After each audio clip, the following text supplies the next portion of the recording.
श्री कृष्ण चैतन्य प्रभु नित्यानंद श्री अद्वैत गदाधर श्रीवासादि गौर भक्तवृंद रूप सनातन भट्ट रघुनाथ श्री जीव गोपाल भट्ट दास रघुनाथ एहि छे गोसाई करे चरण वंदन यहाँ हैते विघ्नाशय अभीष्ट पुरन अभीष्ट पुरन अभीष्ट पुरन।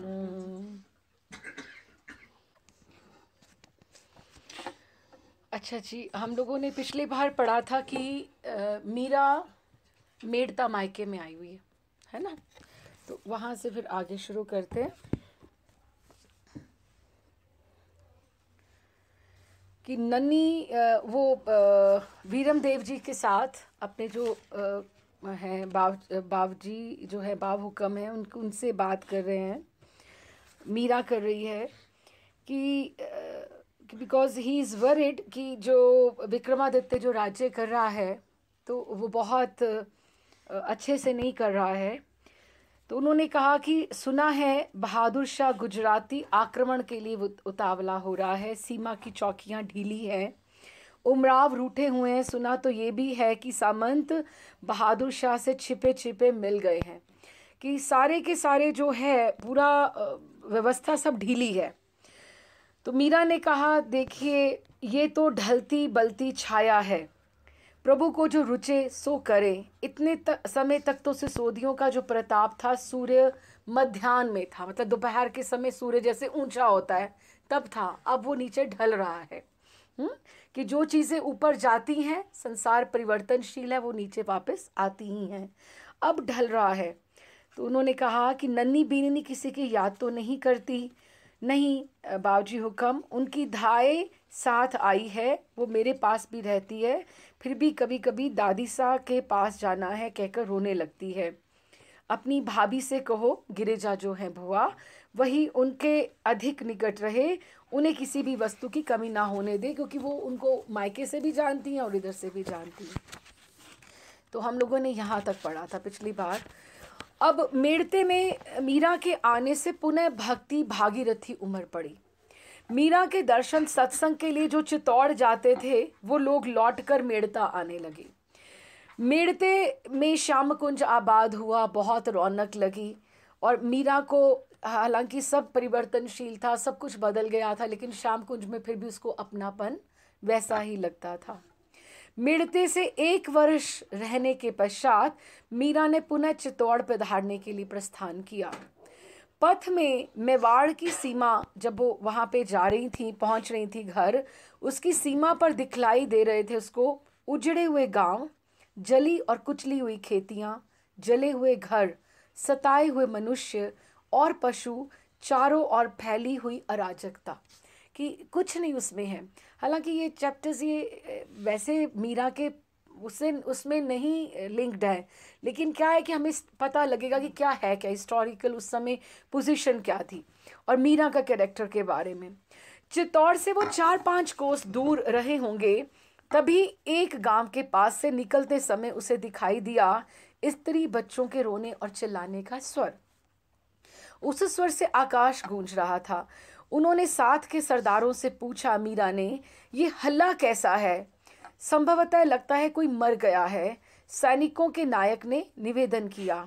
नहीं, सुनो कान देकर, किसी के डांटने के स्वर भी सुनाई दे रहे हैं।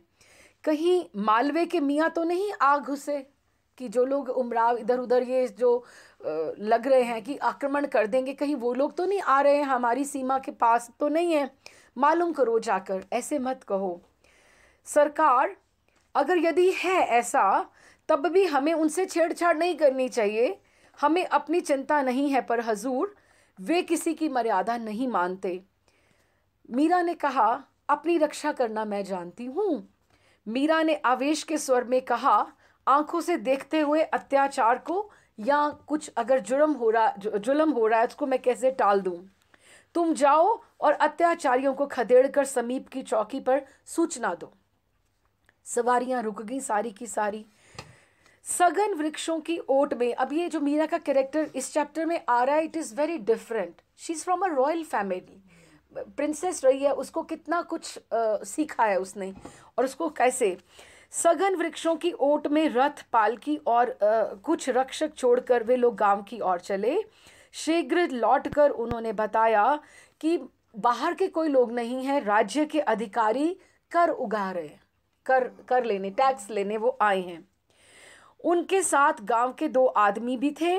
उन्होंने धरती तक झुककर उन्हें प्रणाम किया मीराबाई को और बताया, अन्नदाता, पिछले वर्ष अकाल पड़ा, जैसे तैसे गुजर किया। इस वर्ष वर्षा हुई तो खाद पूरी नहीं मिली, एक बैल मर गया था, उधार मांग तांग कर खेती बुवाई, आश्विन में डाकू आ गए, खेतों में आग लगाकर घरों में जो कुछ मिला उसे उठाकर ले गए। हमारी बहू बेटियां भी डाकुओं ने नहीं छोड़ी। ग्रामीण का गला भर आया, उसकी आंखें झरने लगी। अब ये कर उगाने आए हैं अन्नदाता, घर में एक समय खाने जितना तो अन्न है नहीं।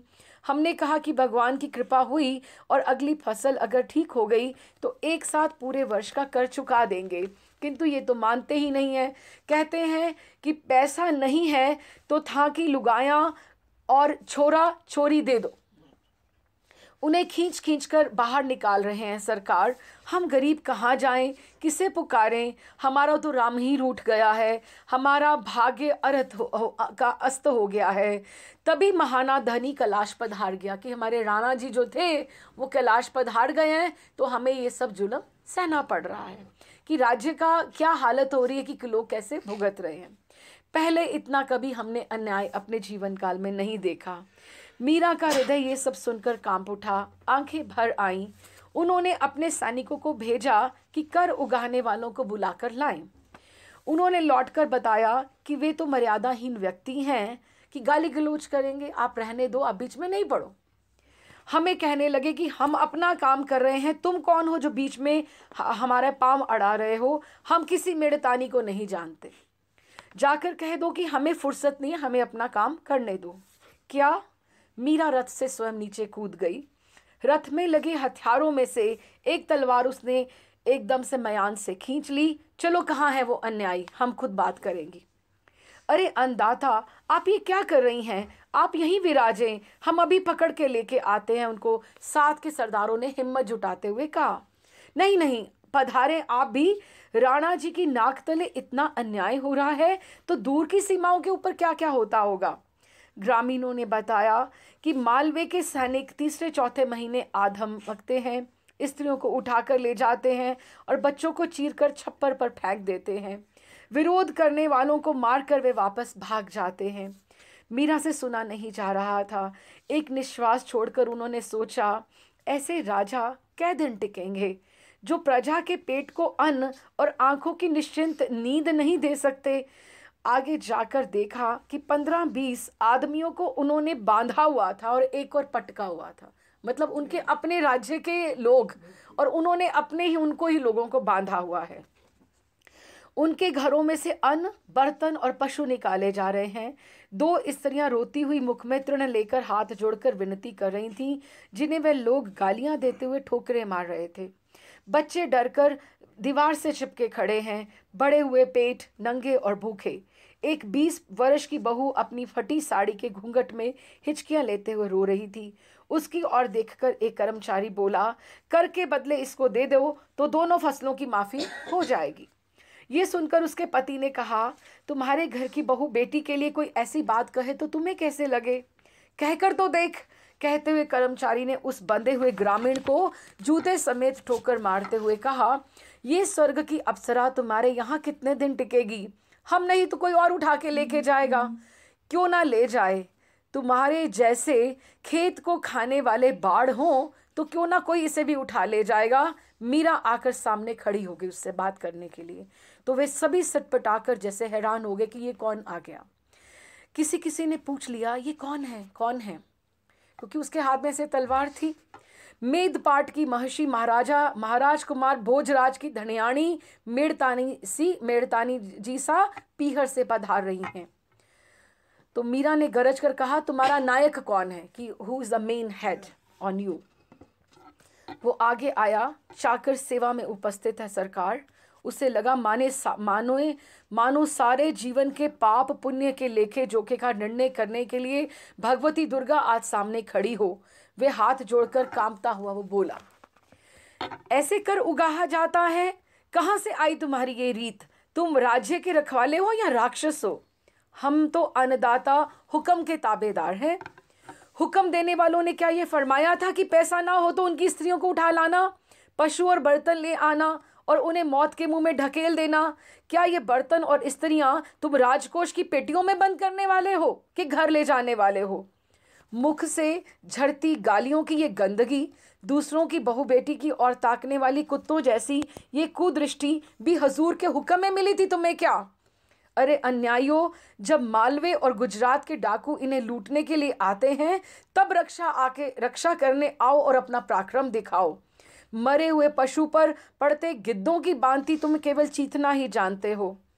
तुमने दीवान जी से अर्ज की थी कि पिछले वर्ष अकाल पड़ा है, आश्विन में डकैती हुई है और प्रजा भूखी मर रही है, क्योंकि भूत भी दुबले पतले व्यक्तियों को नहीं सताता।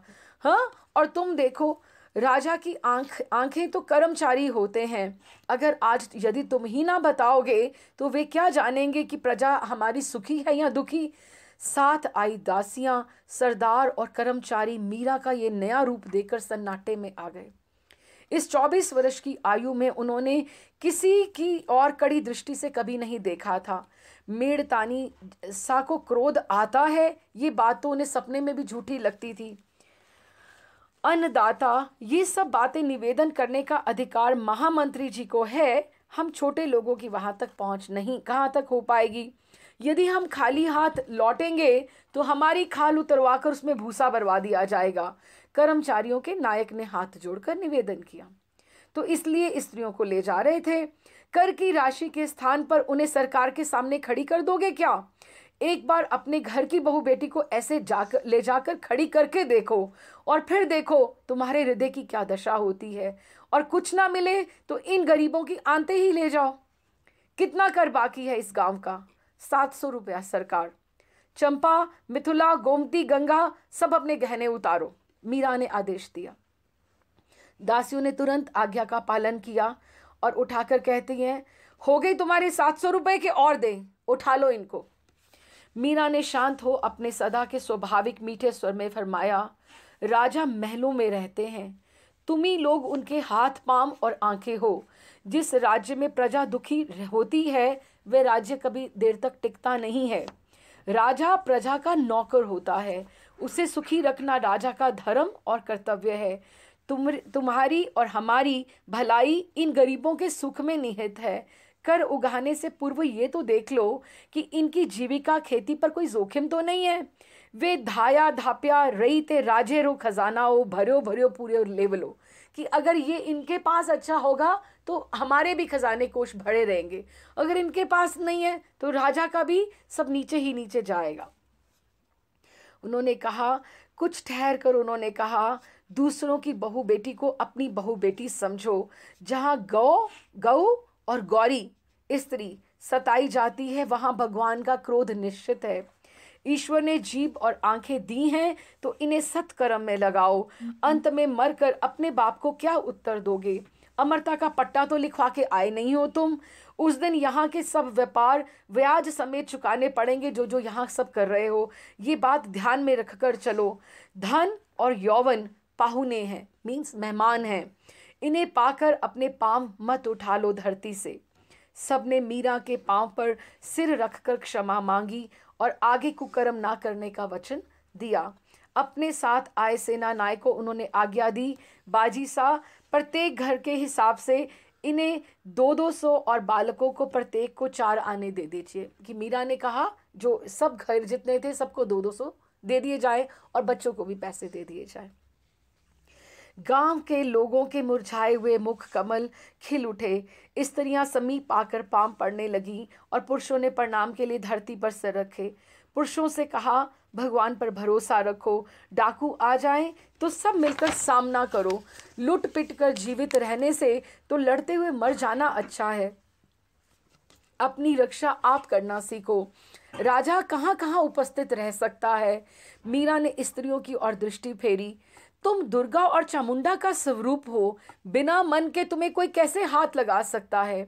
जो तुम्हारी और कुदृष्टि करे उसकी आंखें निकाल लो, जो तुम्हारे धर्म पर हाथ डाले उसे बेरहमी से कुचल दो। यदि मार ना पाओ तो कम से कम मर तो सकती हो। स्त्रीत्व को खोकर रोते छींचते जीवन से मरना ही बेहतर है।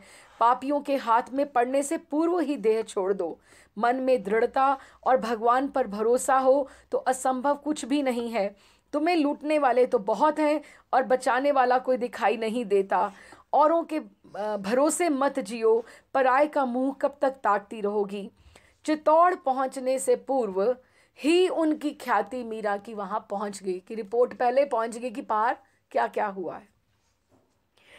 प्रजा वर्ग तो बहुत प्रसन्न हुआ कि जैसे भोजराज जी न्याय करते थे तो ऐसे न्याय हुआ। लेकिन वहीं राणा विक्रमादित्य की एड़ी की झाल, की एड़ी ऐसे एकदम से, एड़ी से लेकर चोटी तक वो एकदम से लपट जैसे आग लग गई। क्रोध से लाल पीले हो वे स्वयं मीरा के महल पहुंचे। ना हो तो दीवान जी की पाग उन्होंने आकर पहुंचे और कहा कि अगर आपसे सब्र नहीं हो रहा तो दीवान जी की पाग आप ही बांधकर गद्दी पर विराज जाएं, मेरी तो कोई आवश्यकता ही नहीं है। उन्होंने जाते ही ये कहा, दीवान जी मतलब राजा, किंग। मीरा गिरधरलाल को वहीं पर विराज रही थी, वहां पर देवर की बात सुनकर उन्होंने दृष्टि उठाकर एक बार उनकी ओर देखा और पुनः अपने काम में लग गई। भाभी की ये निश्चिंतता देखकर विक्रम मन ही मन खींच उठे, क्योंकि उसको बहस तो करनी नहीं है। पर स्वर को अपने आप ही धीमा करके बोले कि अगर आपके पास सोना चांदी अधिक है तो उसे आप वैसे ही राजकोष में जमा करा दें। यो राह बाट में क्यों लुटाती फिरती हैं? भक्ति करते करते आप राजकार्यों में भी अब दखल अंदाजी करेंगी। कर्मचारियों को डांट कर भगा दिया आपने, क्यों? सहज ऐसे कोई कर थोड़ा कोई देता है। सहज ही कर कौन देता है? थोड़ी बहुत तो सख्ती हर एक को करनी पड़ती है। और ऊपर से आपने तो उन्हें आगे आगे लड़ने का उत्साह दिलाया कि आगे से आप खुद भी लड़ा करो। अब इस प्रकार राजकार्य कैसे चल सकता है? जिस घराने की नारियों को सूर्य चंद्र भी सहज नहीं देख पाते थे, वे अब मंदिरों में राह बाट में घूमती हैं, नाचीज लोगों से बातें करती हैं। ये सब मुझसे सहा नहीं चाहता। वे अपना काम कर रहे थे, आपने क्यों पधार करके उनके काम में दखल किया? वे स्त्रियों को ले जाना चाहते थे। आपने कर में स्त्रियां तो नहीं मांगी थी और मांगी होंगी। मीरा ने गंभीर स्वर में कहा, पिछले वर्ष के अकाल और आश्विन के डकैती ने उन्हें भूखे मरने पर विवश कर दिया है। राज्य के कर्मचारी उन्हें गंदी गालियां देते हुए जो हाथ लगा वही उठाकर ले जा रहे थे। स्त्रियों से मस्खरी कर रहे थे। वो सब मुझसे सहा नहीं गया। मैंने तो उन्हें ये कहा कि जमाने की हालत हजूर को अर्ज कर दिया करो। वो वहाँ महल में बैठे क्या जाने कि प्रजा किस स्थिति में है। जिसके पास खाने को अन्न नहीं है वो कहाँ से कर चुकाएगा। 2 वर्ष का कर बाकी था, सो मैंने अपनी दासियों के आभूषण दे दिए हैं। आपके पास कर आ गया और वे भी 4 दिन निश्चिंतता की सांस लेंगे, उन्हें अभी कोई परेशान नहीं करेगा। तो विक्रमादित्य बोला, दासियों के गहने? राणा जी ने क्रोध मिश्रित आश्चर्य से कहा, दासियां तो सोने चांदी से लूमा जुमा होके यहाँ घूम रही हैं। उन 4 गहनों से हांसल पूरा हो गया। ये गहने मैंने उन्हें वापस आकर यहाँ दिए हैं। उस समय तो 4 दासियों के मैंने गहने उतरवा दिए थे। लोग वहां पर झूठ बोलते हैं भाभी कि डाकू आए, अकाल पड़ा, बहाने खोजने वालों को उपाय की कमी नहीं रहती। आज अर्ज कर रहा हूं कि मुझे मेरा काम करने दो। अब कभी बीच में मत आइएगा, नहीं तो मुझसे बुरा कोई नहीं होगा। चारों ओर बदनामी हो रही है कि मेवाड़ की कुंवरानी बाबुड़ों और मोड़ों के बीच में नाचती गाती है। सुन सुनकर हमारे कान पक गए, पर आपको क्या चिंता? मीरा ने चुपचाप समीप पड़ा तानपुरा उठाया और गाने लगी, या बदनामी लागे मीठी हो हिंदूपति राणा। कि ये जो मेरी बदनामी है ना, मुझे बहुत मीठी लग रही है कि मैं भजन गाती हूँ, मंदिर जाती हूँ, साधुओं के बीच में बैठती हूँ, कि ये मुझे बहुत मीठी लग रही है कि सांकड़ी सेरिया में महाने सतगुरु मिलिया, किंकर फिरूं अपूठी हो मेवाड़ राणा, कि कितनी जन्मों के बाद और कितनी सत्संग के बाद मुझे ये सतगुरु मिला और ये नाम भजन मिला, और अगर ये सब किसी को बुरा लग रहा है तो लगा करे, मुझे इससे कोई फ़र्क नहीं पड़ता, कि मैं तो राम और कृष्ण के नाम में ही अपना जीवन बिताने वाली हूँ। ये भजन है, मैं आपको भेजूंगी। मुझे जो कहना था सो मैंने कह दिया, अब कुछ हो जाए तो आप मुझे दोष ना दीजिएगा। इतना कहकर चिल्लाते हुए विक्रमादित्य मुड़ गए। मीरा के संत हृदय में इसका कोई प्रभाव ना पड़ा, किंतु ड्योढ़ियों पर बैठे मेड़तिया राठौड़, क्योंकि ये भी एक रिवाज होता होगा कि मेड़ता से उनके साथ कुछ लोग ऐसे ना आए रहते, जैसे ऑफिसर आप बोलो, या उनके भी नायक, सेना नायक जैसे, कि बेटी का ध्यान रखने के लिए कि उनके ऊपर कुछ गड़बड़ नहीं होनी चाहिए, इस तरह से मायके में से। तो वो मेड़तिया राठौड़ था, वो इस अपमान से झुलस उठा कि हमारी बेटी को ऐसे वो बोल के गया है। कहते किसी दूसरे से कहलवा देते। बड़ी बौझाई से स्वयं दांता कच्ची करने दौड़े आए कि ऐसे क्या बोलने की जरूरत थी, इतनी भी अकल नहीं है इस मतिहीन राणा में। अरे बुरा क्या किया बाईसा हुक्म ने, तुम्हारे कर में तो कोई कमी नहीं रहने दी, फिर क्यों ऐसे कहा। अरे रात दिन भांड गवियों से घिरे रहते हैं, सीमाएं दुश्मनों ने दबा ली हैं, इसका तो ज्ञान है नहीं, और यहाँ घर में शेर बने फिरते हैं। किसी दिन खोटी बीतेगी। हाँ, जीभ की भूल माथे को भोगनी पड़ती है, और राजा की मूर्खता प्रजा को दुख देती है। किसी दिन इनकी भूल मूर्खता मेवाड़ को ले डूबेगी। वो बाहर जो मेड़तिया राठौड़ जो बैठे हुए उनके महल के बाहर, वो आपस में बात कर रहे हैं कि ये शोभा देती हैं ऐसी बातें। कहते मुझे बाईसा हुक्म ने एक संकेत मुझे कर देती तो मैं अभी इनको धूल चटा देता, विक्रमादित्य को। फिर जो होता तो होता, हमारे जीते जी हमारे सामने बाईसा का अपमान कर गया। होने को क्या होता, उमराव तो सब रूठे बैठे हैं, छोटे बड़े की मर्यादा रखना तो सीखा ही नहीं। ये ना जाने कैसे इसे राजा बना दिया भगवान ने। अरे अपने जवाईसा को हम देखते रूप गुणों का समुद्र थे, अपना भाग्य रूठा और वह ओछी उम्र में कैलाश निवास चले गए, कैलाश के लिए चले गए। कि अब ये जो राणा का जो अत्याचार है वो धीरे धीरे बढ़ेगा। वो जैसे वो कंस का या रावण का वो जो बढ़ता है, तभी तो फिर ऐसी कोई पोजीशंस आती हैं कि मीरा का वहाँ से निकलने का सब होगा। तो अभी थोड़े से जो एपिसोड्स हैं, षड्यंत्र, मैनिपुलेशंस, ये थोड़ा इस तरह से सारा रहेगा। जैसे वो भी हमने सुना हुआ ना, राणा ने विष भेजा था, सांप भेजे थे, वो ऐसे सब आएंगे। अभी एपिसोड्स वो हैं सच्चे, लेकिन किसने भेजा था हमें ये बहुत इतना नहीं पता था ना। अब हमें पता लग रहा है कि क्यों इस तरह से सब हुआ। महाराणा का क्रोध धीरे धीरे प्रकट होने लगा।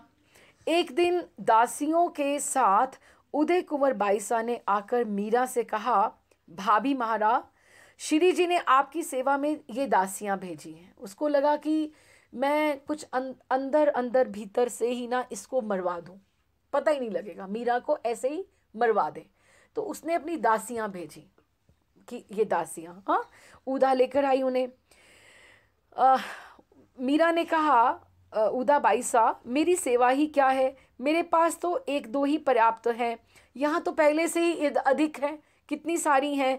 मीरा ने हंसकर कहा, क्यों, भरण पोषण के लिए आपके पास जागीर कम है तो श्री जी से निवेदन करूं कि आपको और दे दो, उन्होंने प्यार से भेजी हैं तो रख लो, उसमें क्या है।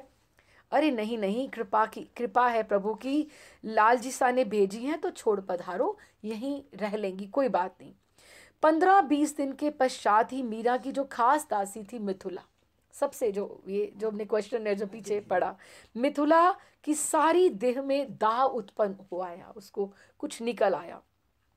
वह रह कर नहाती और गीले वस्त्र पहनती रहती, बार बार उसका गला सूखता, वह पानी पीते पीते थक जाती, देह में जैसे लपटें फूटती हों। वैद्य जी आए, परीक्षा करके उन्होंने कहा छोरी बचेगी नहीं, जाने अनजाने में पेट में विष उतर गया है, कि उसको कुछ दिया गया है। हाँ, उस दिन मीरा मंदिर में नहीं पधारी। दासियों के साथ समवेत स्वर में कीर्तन के बोलों से महल गूंजता रहा। रसोई भी बंद रही। मिथुला का सिर गोद में लेकर मीरा गाने लगी। सुन ली जो विनती मोरी, मैं शरण गई प्रभु तोरी। तुम तो पतित अनेक उघारे, भव सागर से तारे। हरि मेरो जीवन प्राण आधार, और आसरो नाही तुम बिन तीनों लोक मंझार। तुम बिन मोहे कछु नहीं सुहावे, निरख्यो सब संसार। मीरा कहे मैं दासी रावरी, दीजो मति बिसार। कि मैं आप ही मेरे जीवन प्राण आधार हो, और कोई मुझे तीनों लोकों में आसरा नहीं है। आपके बिना मुझे कुछ अच्छा नहीं लगता। निरख्यो सब संसार, मैंने सारा संसार देखा है। और मीरा कहती है मैं दासी रावरी की, रावरी मीन्स निपट, अनन्य भक्ति, कि मैं केवल और केवल आप ही को जानती हूँ। दीजो मति बिसार, कि मुझे आप भुला मत देना। 22वां हुक्म। मिथुला ने टूटते स्वर में कहा, आशीर्वाद दीजिए जाते जाते मुझे कि जन्म जन्मांतर में आपके चरणों की सेवा प्राप्त हो। मिथुला, मीरा ने उसके सिर पर हाथ फेरते हुए कहा, तू भाग्यवान है, प्रभु तुझे अपनी सेवा में बुला रहे हैं। मिथुला, उनका ध्यान कर और कुछ मत सोच। मन में उनका नाम जप, दूसरी ओर से मन हटा ले। जाते समय केवल यात्रा का लक्ष्य ध्यान में होना चाहिए कि हमें कहाँ जाना है, अन्यथा हमारी यात्रा निष्फल हो जाएगी। ले मुंह खोल, चरणामृत ले। 22वां हुक्म। देह में बहुत जलन हो रही है, मेरा ध्यान टूट टूट जाता है। पीड़ा तो देह की है मिथुला, तू तो अनंत जन्मों से प्रभु की दासी है। पीड़ा की क्या मजाल तेरे पास तक पहुंचने की। वस्त्र फटने से जैसे देह को पीड़ा नहीं होती, वैसे ही देह की पीड़ा आत्मा को स्पर्श नहीं करती। पगली, इस मैं पद गाती हूँ, तो पद में ठाकुर की रूप माधुरी है, उसका ध्यान कर। जैसे जैसे मैं रूप माधुरी के बारे में बोलूँ तो वही वही चिंतन अपने लेकर आ। और उसने बहुत सुंदर कि जब सो मोही नंद नंदन दृष्टि पड़ो माही, तब ते लोक परलोक कछु ना सहाय। कि जब से मेरे नंद नंदन मेरी दृष्टि में आए हैं, मुझे लोक में कुछ अच्छा नहीं लगता। मोर की चंद्रकला शीस मुकुट सोहे, कि मोर का मुकुट ठाकुर जी ने पहना हुआ है और मुकुट धारण किया हुआ है।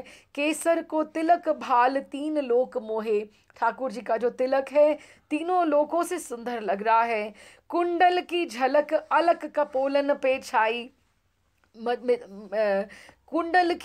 कुंडल की जो झलक है और ठाकुर जी की जो अलकावली है उसकी झाल ठाकुर जी के कपोलों पे पड़ रही है। मानो मीन सरवर तजी मकर मिलन आई, ऐसे लग रहा है कि ठाकुर जी के जो कपोल हैं वो सरवर की तरह है, कि कुंडल मीन यहाँ पर आकर झलमलाकर पौंड में यहाँ पर तैर रहे हैं। कुटिल भ्रुकुटी, ठाकुर सीधा नहीं देख रहे, कुटिल है उनकी भ्रुकुटी। तिलक भाल चितवन में टोना, कि उनकी मुस्कुराहट में कुछ टोना है। खंजन अरु मधुप मीन भूले मृगु छोना, कि इतने सुंदर ठाकुर जी का जो खंजन नेत्रों का जो है खंजन, और मधुप मीन की भंवरा और मछली, और भूले मृग छोना, कि मृग के नयन भी कैसे होते हैं। ये सब बहुत छोटे पड़ गए हैं ठाकुर जी के नेत्रों के सामने।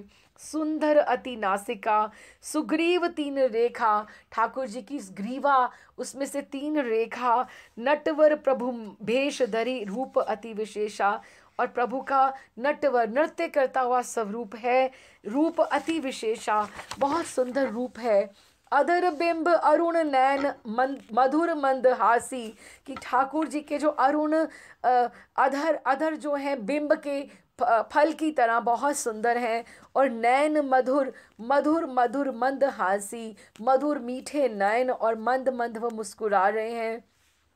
दसन दमक दाड़िम दुति चमके चपलासी, और वो जब हंसते हैं बीच बीच में से दसन दमक की दाड़िम अनार के दानों को बोलते हैं, कि ठाकुर जी की दंत की पंक्ति ऐसे है सुंदर, एक एक एक एक दान जैसे दाड़म एक से एक, उसके बीच में स्पेसिंग नहीं होता कि उसमें वैसे लगे होते हैं। वैसे जब भी ठाकुर जी हंसते हैं तो जैसे घनों में बादलों में जैसे बादलों में जैसे बिजली चमक जाती है, ऐसे ठाकुर के हंसने से उनकी दंत राशि की चमक आ जाती है।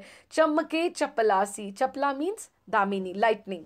क्षुद्र घंटी किंकणी अनूप धुनि सुहाई, ठाकुर जी ने जो किंकणी, जो करघनी, जो कमर में पहनी हुई है, वेस्ट जो बेल्ट है, उसकी इतनी अनूप अनूठी ध्वनि है। क्षुद्र घंटी का, वहाँ पे छोटी छोटी घंटियाँ लगी हुई हैं।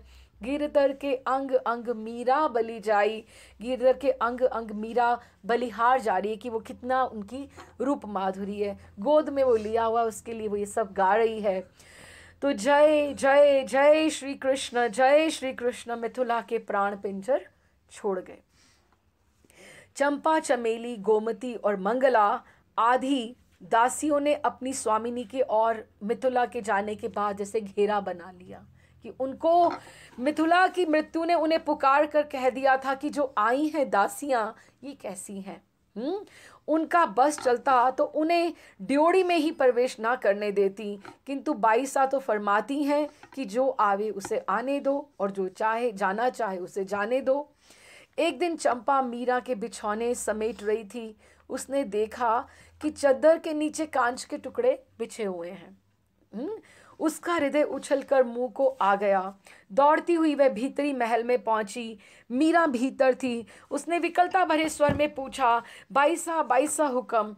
उसका आकुल स्वर सुन मीरा ने उसकी ओर मुंह फेर कर पूछा, क्या हुआ चंपा, तो इतनी क्यों घबरा रही है? आप ठीक तो हैं? आपको चोट तो नहीं आई? कांच तो नहीं चुभा आपको? कैसे? कहाँ लगती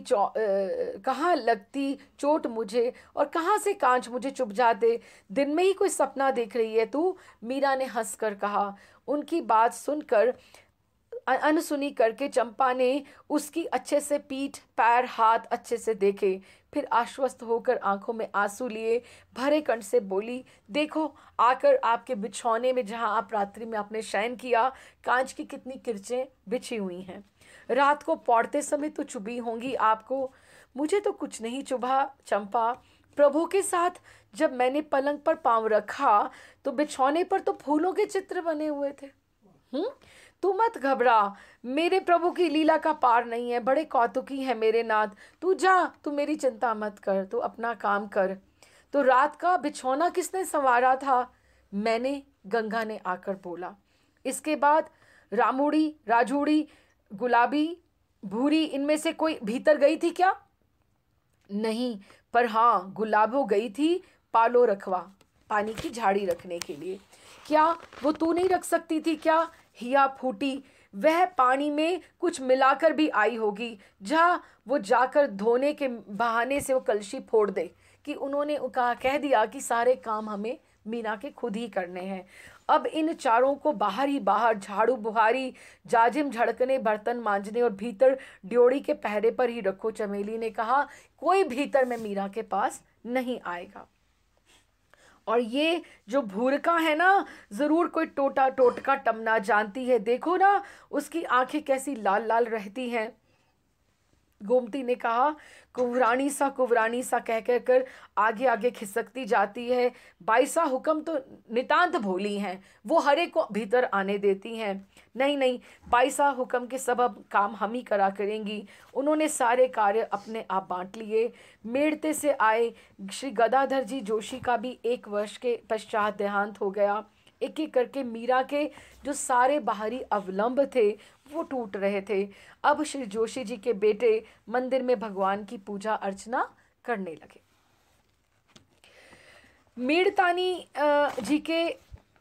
मेड़तानी जीसा के दान धर्म दया माया भजन वंदन की प्रसिद्धि फैलती जा रही थी।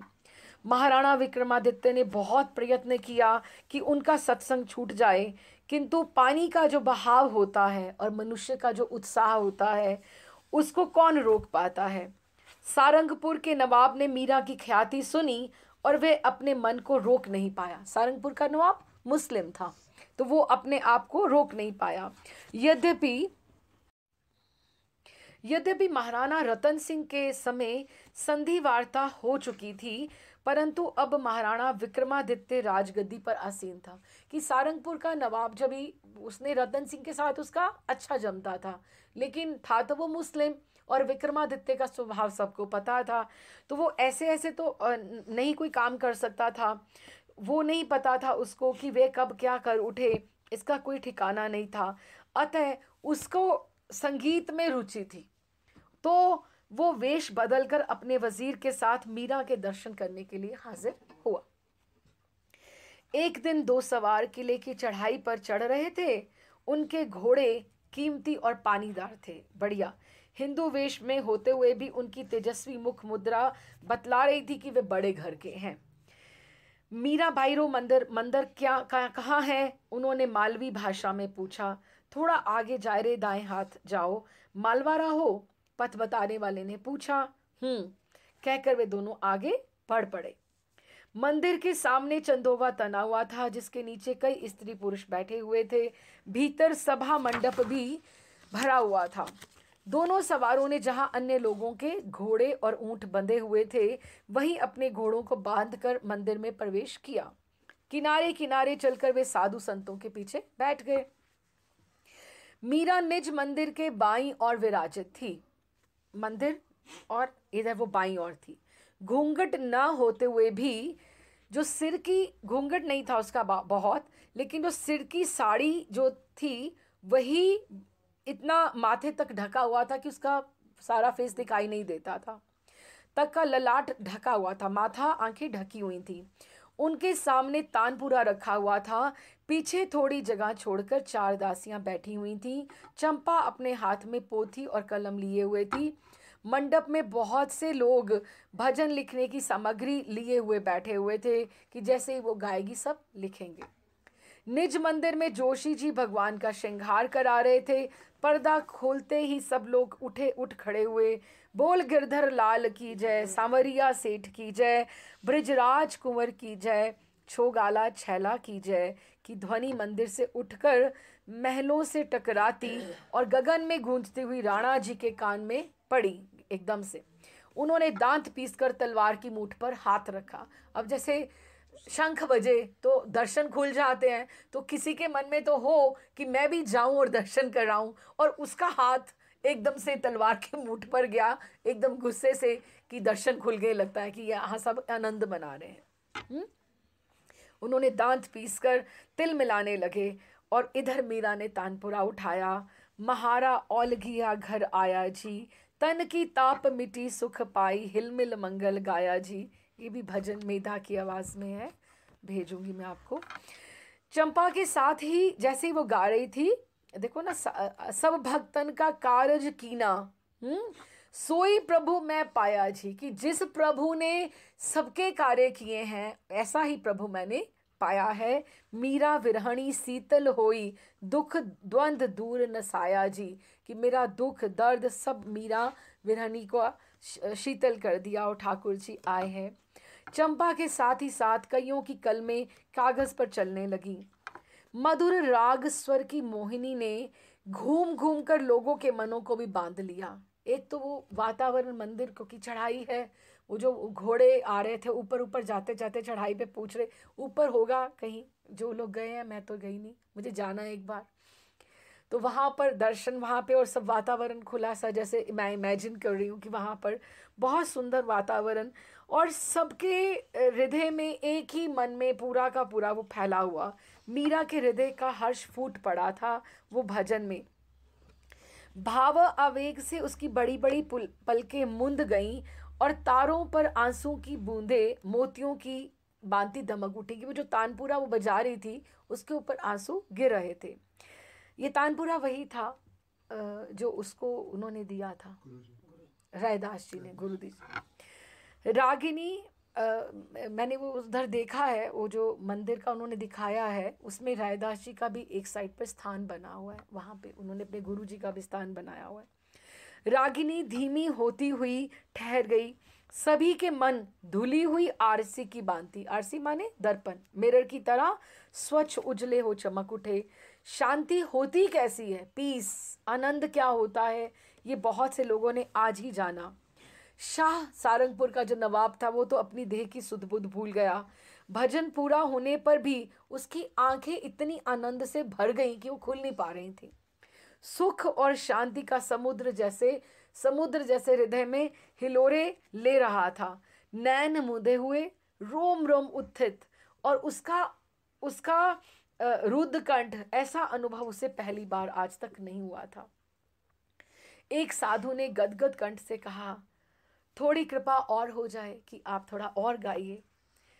अब आप ही कृपा करें, प्रभु के रूप गुणों का बखान कर प्यासे प्राणों की तृषा को शांत करने की कृपा हो कि अब ठाकुर जी की रूप की माधुरी का आप गुणगान कीजिए। मीरा ने विनम्रता पूर्वक कहा, उनको कहा, किसी संत को, ये प्यास कहाँ शांत होती है। दूसरे संत बोले, ये तो जितनी बड़े और अग्नि का दावानल का जंगल की आग का रूप ले ले, इसी में लाभ है कि ये जो भक्ति की जो आग है ना, एक बार लग जाए तो ये कम नहीं होनी चाहिए, ये बढ़ती रहे, इसी में शांति है।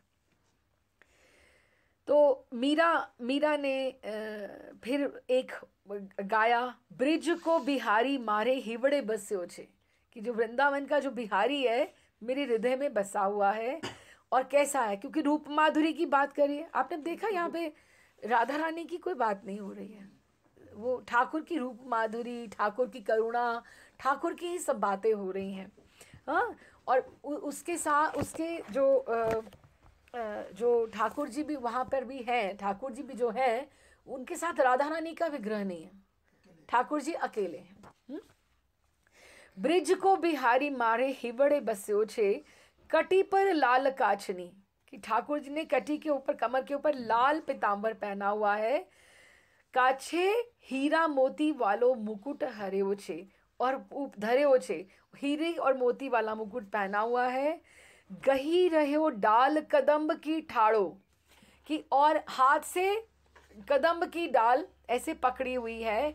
मोहन मो तन हेरी हंस्यो छे, कि मेरी ओर देख के ठाकुर ऐसे हेरी देखकर हंस रहे हैं कि मीरा के प्रभु गिरधर नागर निरख दृगन में नीर भर्यो छे, कि ठाकुर का रूप ऐसा है कि मीरा के प्रभु गिरधर नागर निरख दृगन में नीर भर्यो छे, कि जैसे ही मैं दर्शन करती हूँ मेरे आंखों में आंसू आ जाते हैं कि ठाकुर कितने सुंदर हैं। भजन पूरा होने के पश्चात भी कुछ समय तक सन्नाटा रहा। फिर मीरा ने ही एक संत की ओर देखकर बोली, कुछ फरमाएं जिससे सबका लाभ हो, कि हम ये जो जिज्ञासा करते हैं, बात करते हैं, इससे it gets answer, many of you can get answers with one of the question, you never know, है ना, कि एक बात से बड़ों का लाभ हो जाता है। अच्छा, अभी उन्होंने कहा, हुक्म, आप बताइए क्या निवेदन करूं। वो संत थे। तो जोशी जी ने आगे बढ़कर बोला, किसी को कुछ पूछना है तो आप बताइए।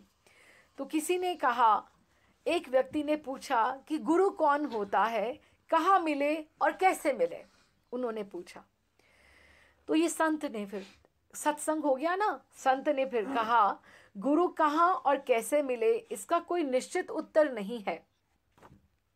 संत कहने लगे, गुरु कौन है, वो गुरु परम गुरु शिव ही है। हम गुरु को देह रूप में भले देखते हो, किंतु उसमें जो गुरु तत्व है वह शिव ही है। वह ठीक ऐसे ही है जैसे पाहन के शिवलिंग में शिव है। जैसे हम भगवान शिव की पूजा करते हैं, तो हम शिवलिंग की पूजा करते हैं ना, तो हम मानते हैं ना कि शिवलिंग में भगवान शिव हैं। तो इस तरह से कि किसी भी गुरु में गुरु तत्व जो बीच में है वो भगवान शिव है। अच्छा, हम पूजा अर्चना शिवलिंग की करते हैं जो पत्थर का बना है, किंतु उस पूजा को स्वीकार करने वाले शिव हैं, वही हमारा कल्याण करते हैं।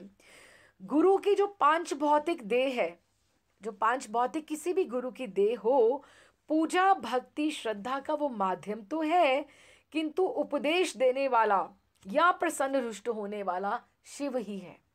कि अभी आप देखो, सब गुरुओं के जो देह है वो पांच भौतिक होगी, ठीक है, लेकिन अगर उसने आपको कोई आज्ञा दी तो वो गुरु आज्ञा नहीं है, वो भगवान शिव आपके, या विष्णु भी कहा जाता है, चैतन्य चरितामृत में विष्णु भी बोला गया है कि वो आपको आज्ञा वो भीतर से गुरु नहीं देता है, वो वहां से वो आती है। और अगर आप कोई अपराध भी करते हैं तो रुष्ट भी गुरु नहीं होता है, उनके बीच का तत्व जो है शिव भगवान या विष्णु भगवान, वो रुष्ट होते हैं।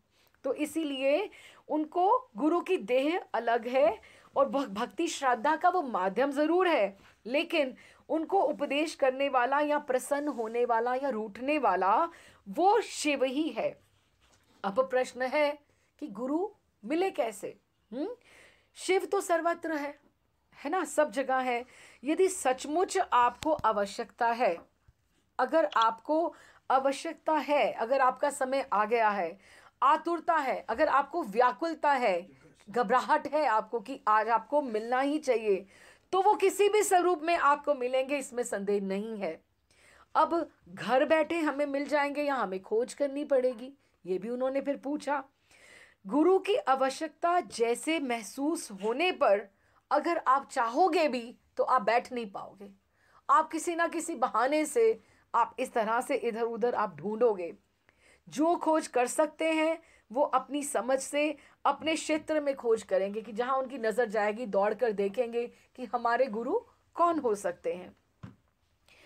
इस खोज में वो भटक भी सकते हैं, किंतु अगर खोज यदि सच्ची है तो गुरु मिलेंगे अवश्य। जो खोज नहीं सकते उनके लिए केवल प्रार्थना और प्रतीक्षा ही अवलंब है, कि उन्हें केवल अपने स्थान पर प्रतीक्षा करनी चाहिए और प्रार्थना करनी चाहिए कि मुझे सही गुरु मिले, मुझे वही रास्ता दिखाएं।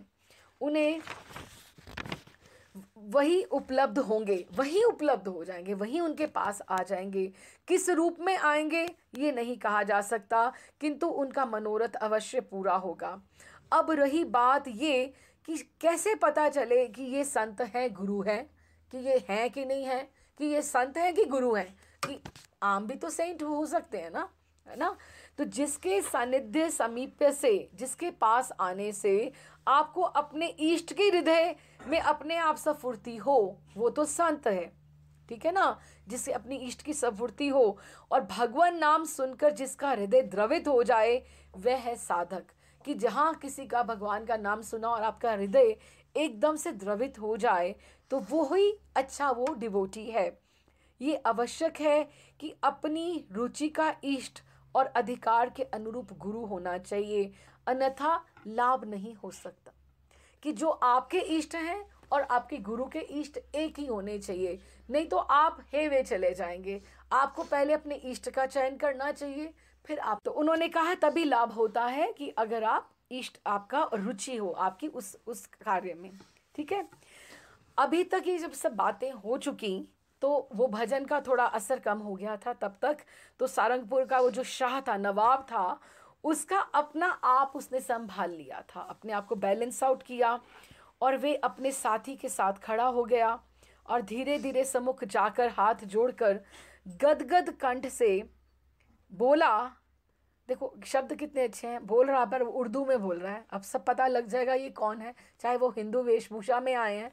तो क्या बोला, देखो, हुनर, आप बात को समझना, हुनर मीन्स टैलेंट, टैलेंट, और नूर, नूर मीन्स ब्यूटी, है ना, बहुत सुंदर कोई हो, और उसके ऊपर खुदाई मोहब्बत मीन्स भक्ति।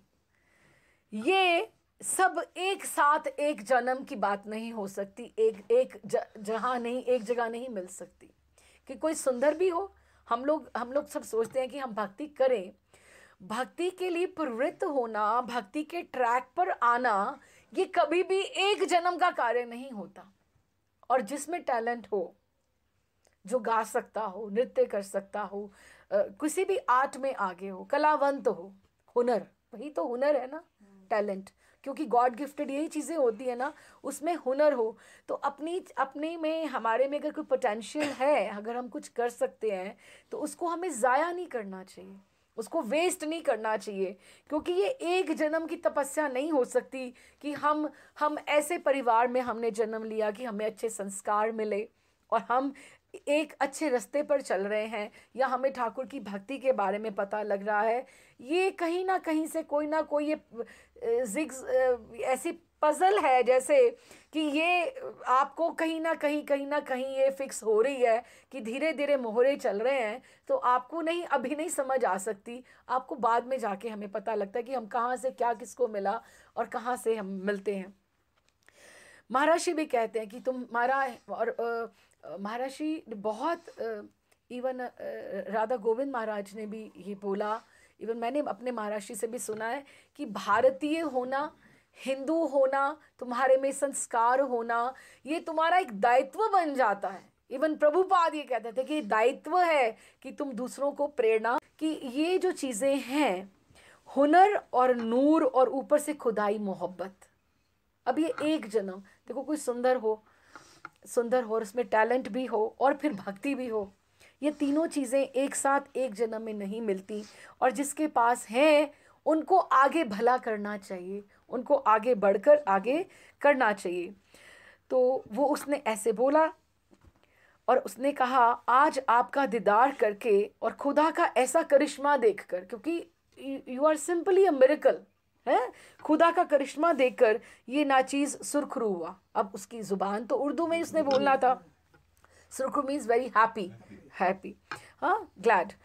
अपने खुदा के लिए इस नाचीज की ये छोटी सी भेंट कबूल कर मुझ पर एहसान फरमाए। उसने जेब से हीरों का हार निकाला और अंजलि में भरकर नीचे झुका। मीरा ने कहा कि ये जैसे मेरे हैं वैसे ही आपके भी हैं, किंतु ये शुद्ध मन के निश्चल भावों के भूखे हैं। ये प्रजा का धन है, आप गरीबों की सेवा में लगाएं। इन्हें धन नहीं चाहिए, इन्हें भक्ति और भाव चाहिए। मीरा ने कहा। तो उन्होंने आगे जवाब दिया कि जो दिल की बात होती है ना, वो किसी ना किसी चीज़ या काम से ही रोशन होती है, कि it's just a token of my expression, कि मैं अगर हम आप फूल लेकर आओ एक, है ना, कोई देना चाहो भगवान को, तो it is just a medium कि अगर आपको, कि आपकी बात ठाकुर जी तक पहुँचे, कि आपने अपना सारा भाव उसके बीच में डालकर उनको अर्पण कर दिया, है ना। तो उसने कहा कि दिल की जो बात होती है ना, जो मेरा भाव है, वो किसी ना किसी चीज़ काम से रोशन होती है। मेहरबानी होगी आपकी। कहते हुए उन्होंने माला वहीं धरती पर रख दी। एक हाथ से वो आंसू पहुंचता रहा और दूसरे से भी तलवार संभालता हुआ मंदिर से बाहर आ गया। He was boggled and baffled कि इतना भी कोई सुंदर गा सकता है और इतनी कोई शांति जैसी कोई चीज़ भी होती है। अच्छा, मेहरबानी होगी आपकी। कहते हुए उसने माला धरती पर रख दी। एक हाथ से आंसू पहुंचता वो नीचे आ गया। जहाँ पना ठीक नहीं किया आपने, हम दुश्मन के इलाके में हैं बोलकर तो आपने अपने आप को एक तरह से रोशन ही कर दिया। Means you have exposed yourself. घोड़े पर बैठते हुए उनके वजीर ने कहा, ठीक कहते हो खान, मैं अपने आप को जब्त ना कर सका। जब्त मीन्स कंट्रोल नहीं कर सका। ओह, दुनिया का कोई भी कलावंत ऐसे गा सकता है, लेकिन गाएगा भी कोई कैसे? सब लोग वे लोगों को खुश करने के लिए गाते हैं, पर ये मलिका खुदा के लिए गाती है। सच सच सच सब कुछ बेनज़ीर है खान। Benazir means unique. मैंने ऐसा गाना कभी नहीं सुना। सब कुछ बेनज़ीर। मेरा ये सफ़र कामयाब रहा कि मुझे बहुत खुशी है। अब तक दिल बाग बाग है कि अभी तक मुझे वो आनंद इतना आ रहा है। हाथ पांव मेरे ठीक से काम नहीं कर रहे। बड़े खुश किस्मत हैं चित्तौड़ के बाशिंदे। मीन्स चित्तौड़ के जो लोग हैं ये बहुत भाग्यवान हैं जिन्हें ऐसी मलिका नसीब हुई। और उसकी घर में ऐसा ही होता है, घर में ऐसे ही सुनने को मिलता है और बाहर लोग इज्जत करते हैं, है ना। अब तक वे किले से उतरकर मालवे की ओर जाने के पथ पर घोड़े दौड़ा चुके थे। थोड़ा सा और डायलॉग है दोनों का आपस में, पढ़ूं कि छोड़ दूं?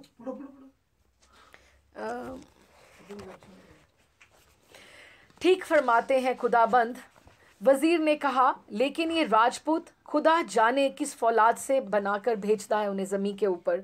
एक औरत के पीछे दुनिया तबाह कर देते हैं।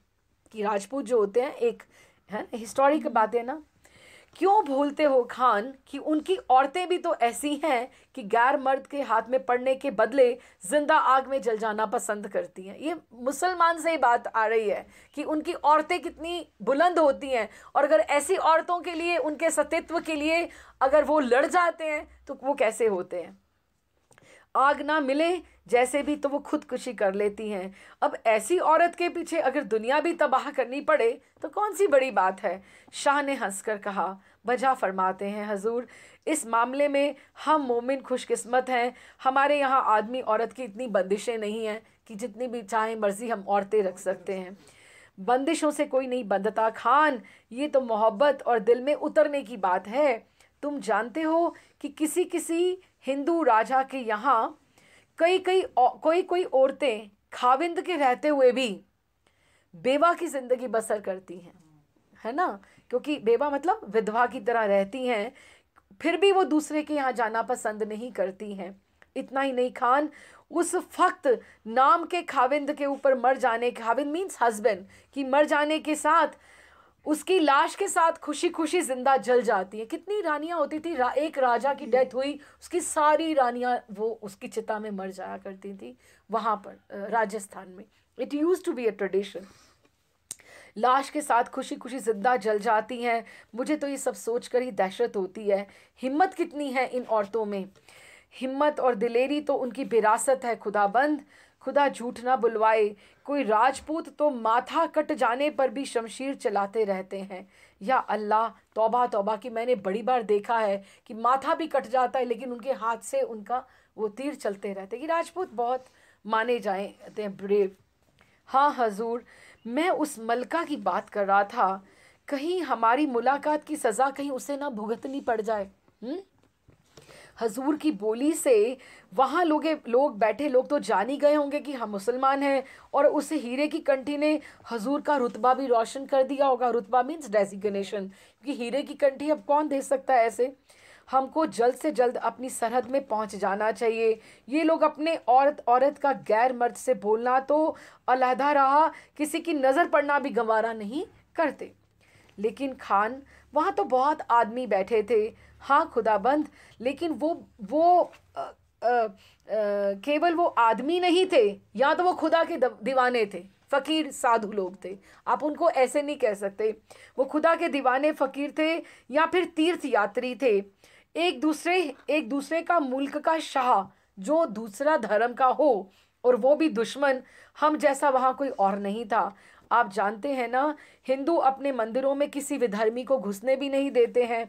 उनका मानना है कि उनका मंदिर इससे नापाक हो जाता है, अपवित्र हो जाता है। और कुछ ना हो, हमारा ये कसूर उनका गुस्सा बढ़ाने को तो काफ़ी हो जाएगा कि हम यहाँ आए थे। शाह एकदम से हा ठहाका मारकर हंस पड़ा। सुना तो मैंने भी है खान, लेकिन खुदा तो पाक परवरदिगार है, वो तो खुद स्वयं पाक है, उसको कोई नापाक कैसे कर सकता है। वह तो उसका घर किसी के आने जाने से कैसे नापाक हो जाएगा। फिर उस मलका ने तो ऐसा कोई रुख नहीं दिखाया कि वो, उसको भी तो पता लग रहा था कि हम मुस्लिम हैं, तो वो भी तो कह सकती थी कि मतलब आप चले जाइए या पकड़ लेते हैं आपको या कुछ भी।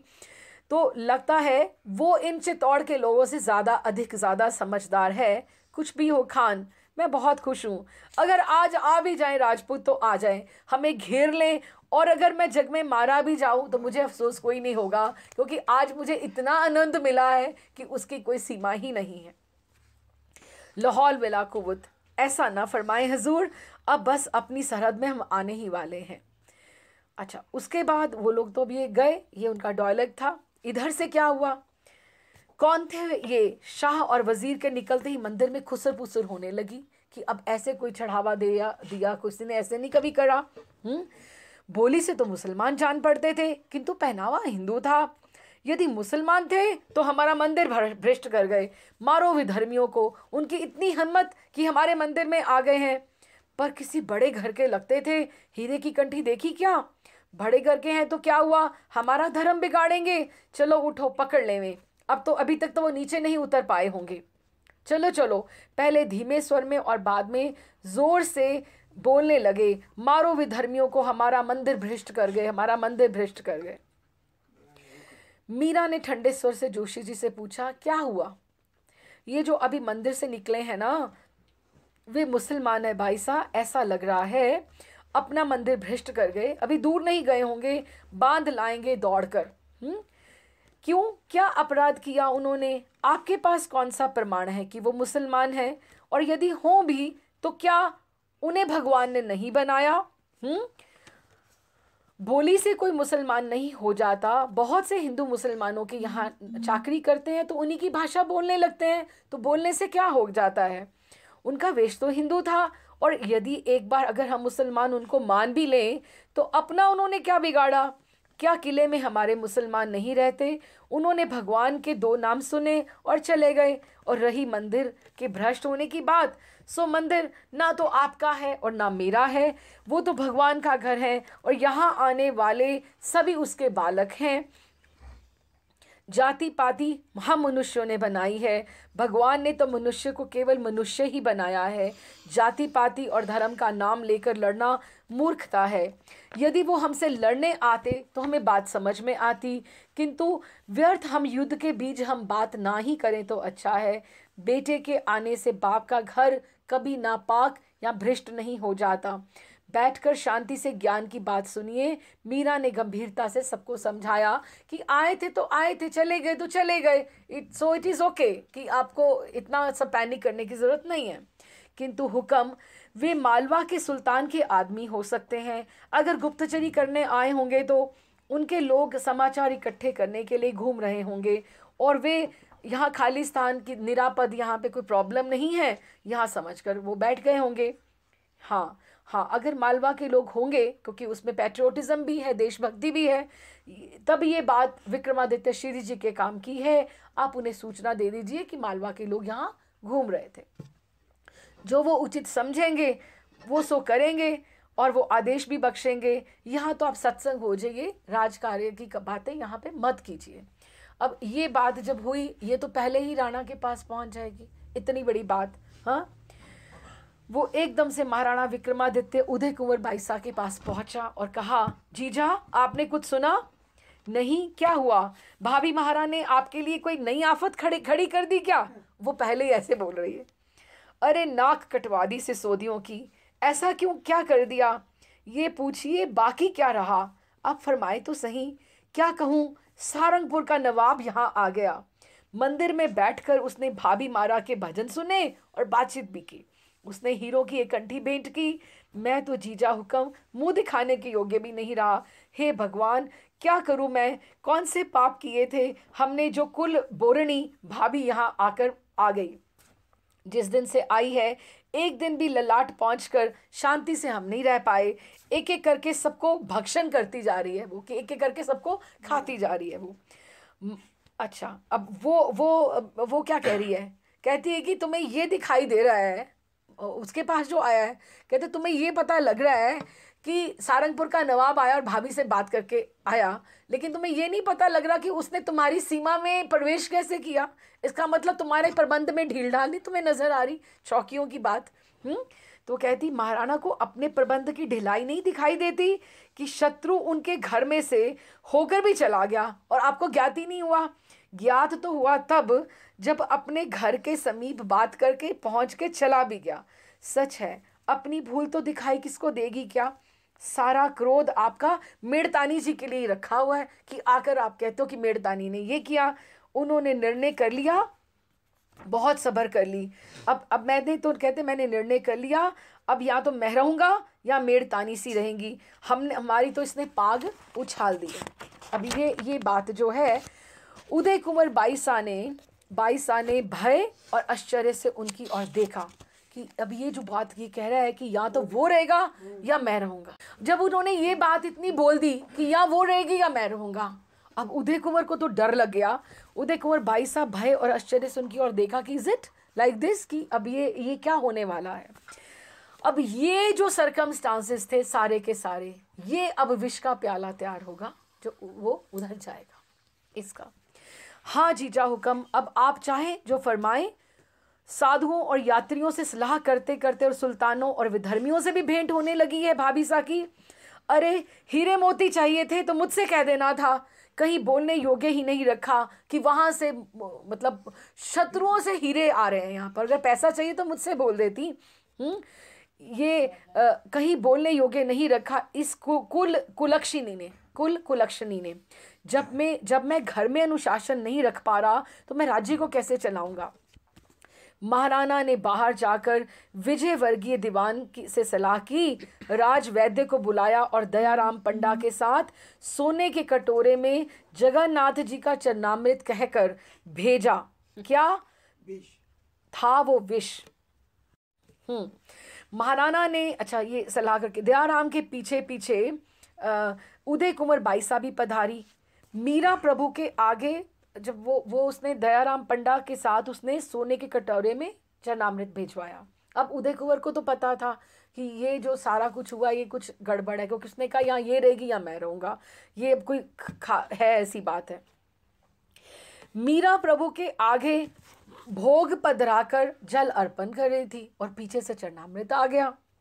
दयाराम जी ने जाकर कटोरा सम्मुख रखा और कहा, श्री जी ने जगन्नाथ जी का चरणामृत भिजवाया है सरकार। कहते हुए दयाराम का कंठ कांप गया, क्योंकि उसको पता था मैं गलत काम कर रहा हूँ। आहा, आज तो सोने का सूर्य उदय हुआ पंडा जी, श्री जी ने बड़ी कृपा की हम पर। ये कहते हुए मीरा ने कटोरा उठा लिया और उसे प्रभु के चरणों में रखते हुए बोली, ऐसी कृपा करो मेरे प्रभु कि राणा जी को सुमति आए, सद्बुद्धि आए। फिर पंडा जी से पूछा, कौन आया था जगन्नाथपुरी से? मैं नहीं जानता सरकार, कोई यात्री पंडा कोई आए होंगे। मीरा ने तंबूरा उठाया और तारों पर उंगली फेरते हुए उसने आंखें बंद कर ली।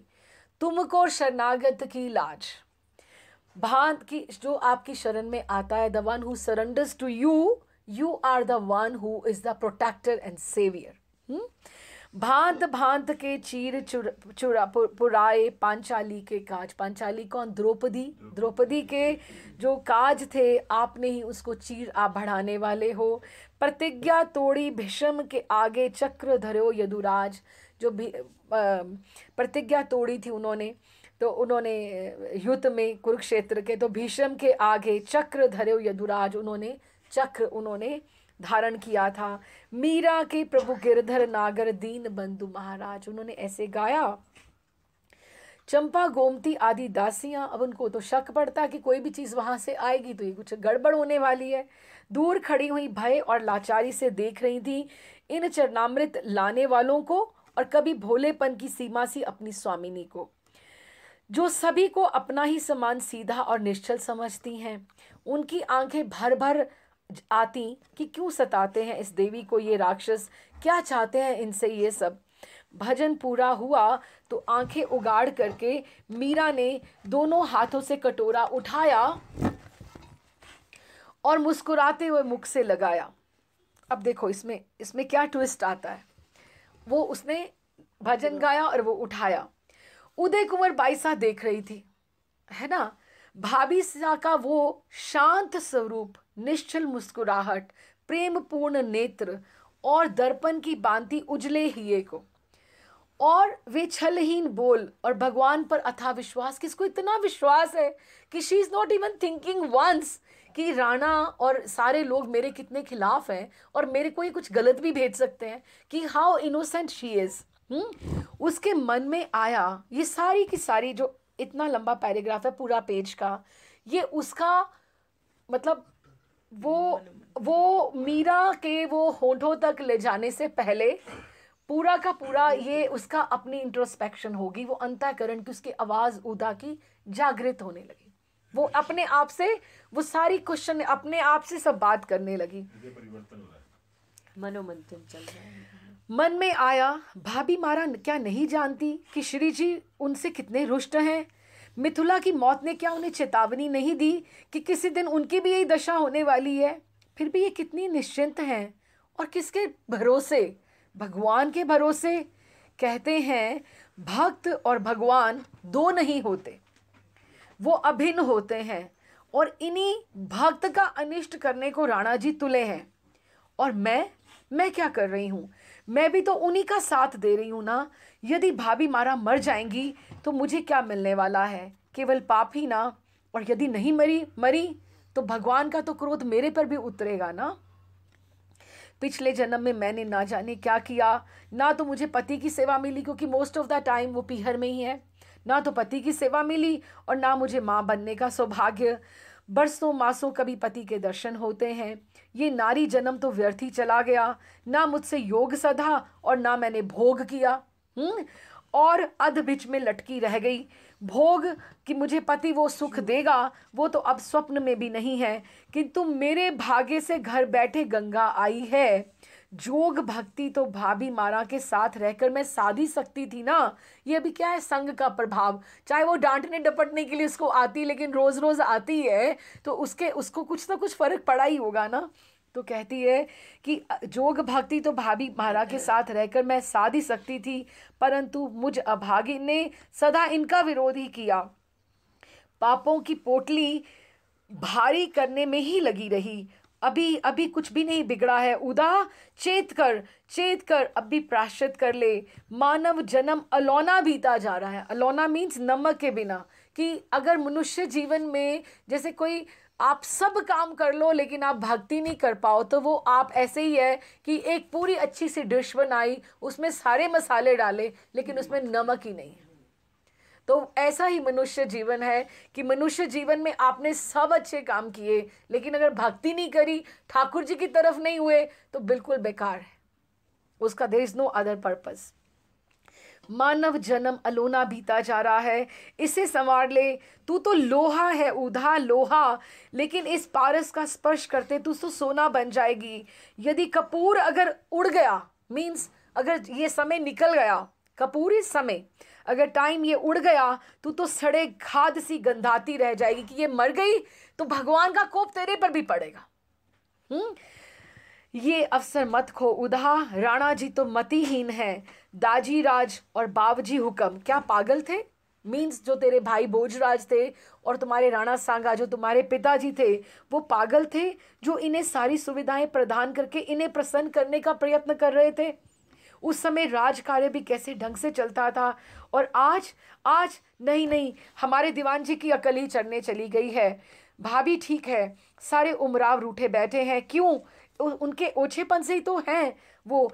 फिर मैं क्यों उनके साथ जुड़ रही हूँ? भाभी मारा के साथ रहकर मैं अपनी काया का कल्याण क्यों ना कर लूँ, मनुष्य जीवन क्यों ना संवार लूँ। अब भी समय है, चेत उधा। वो अपनी सारी ये बातें कर रही है, इंट्रोस्पेक्शन हो रही है। अवसर बीतने पर केवल पछतावा शेष रह जाता है। भजन पूरा हुआ और मीरा ने कटोरा होठों से लगाया। तभी उदय कुंवर दरवाजे से आती चीख पड़ी, भाभी मारा, रुक जाइए। कई वयो भाई साहब, मीरा ने नेत्र खोलकर पूछा। वो तो आंखें बंद करके वो पीने वाली थी। क्यों वयो, ये विष है भाभी मारा, आप मत अरोगो। उन्होंने समीप जाकर भाभी का हाथ जकड़ लिया। विष? वे खिलखिलाकर हंस पड़ी। आप जागते हुए भी सपना देखती रहती हैं भाई साहब। ये तो श्री जी ने जगन्नाथ जी का चरणामृत भेजा है। देखिए ना, अभी तो दयाराम पंडा जी भी सामने खड़े हैं। उनको आदेश था कि उनको पिलाकर ही आना और ये सोने का कटोरा वापस लेकर आना, ताकि वो देख सके कि उसने ये पी लिया। सबूत। मैं कुछ नहीं जानती भाभी मारा, ये जहर है, मुझे ये पता है, आप मत अरोगो। उदय कुंवर बाईसा ने रुंधे कंठ से आग्रह किया। वो रोने लगी। ये क्या फरमाती हैं आप, चरणामृत ना लूं? जगन्नाथ जी का चरणामृत ना लूं? कौन जाने कैसे तो आज मेरे लालजी सा, वो विक्रमादित्य को कह रही है, देवर को, कि लालजी सा को भगवान और आज भाभी की याद आई है और आज ही मैं उनकी भेजी हुई सौगात पाछे फेर दूं। फेरने जैसी हो तो फेरूं भी, कुछ मुझे अगर उन्होंने गिफ्ट किया होता तो मैं फेर दूं, अगर चरणामृत भेजा है तो वो कैसे फेर दूं, है ना? ये तो प्रसाद है। प्रभु के चरणामृत के लिए तो मीरा का कंठ सदा ही प्यासा रहता है। उदय कुंवर बाईसा आकुल व्याकुल दृष्टि से वे लाड़ से उनके चिबुक को छूकर बोली, यदि सचमुच ये विष हो तब भी आप अब प्रभु को अर्पित हो जाने के बाद ये चरणामृत बन गया है बाईसा की मैंने ठाकुर के समक्ष रखा था। ठाकुर जी साक्षी हैं, अगर ये विष था भी तो ये अब चरणामृत हो गया है। आप चिंता ना करें, प्रभु की लीला अपार है, उनके सामर्थ्य को कौन पहुंचे और कौन आंक सकता है। वे जिसे जीवित रखना चाहेंगे उसे कोई मार नहीं सकता। मरने और जीवन जीने की डोर भगवान के हाथ में है, मनुष्य का इस पर जोर नहीं चलता। आप निश्चिंत रहे, मुझे कुछ नहीं होगा। उन्होंने कटोरा होंठों से लगाया और पलक झपकते में खाली करके पंडा जी के सामने सरका दिया। कहा, आप इसे ले जाइए, पधारें। पंडा जी ने कांपते हाथों से कटोरा उठाया और डगमगाते पदों से चले गए। मीरा ने फिर एक तारा उठाया और हाथ में करतार लेकर आज खड़ी हो गई। चंपा, आज गिरधर के सामने नृत्य करने को मन है, घुंघरू तो ले आ, आज मैं प्रभु के सम्मुख नाचूंगी। चंपा ने चरणों में घुंघरू बांधे, रोते हुए, क्योंकि उनको वाकई लग रहा है कि हम दखल अंदाजी नहीं कर सके, बाईसा ने जहर पी लिया है। उन्होंने पद भूमि के ऊपर रखा। छन छन छन वह एक तारे की झनकार के साथ गाने लगी।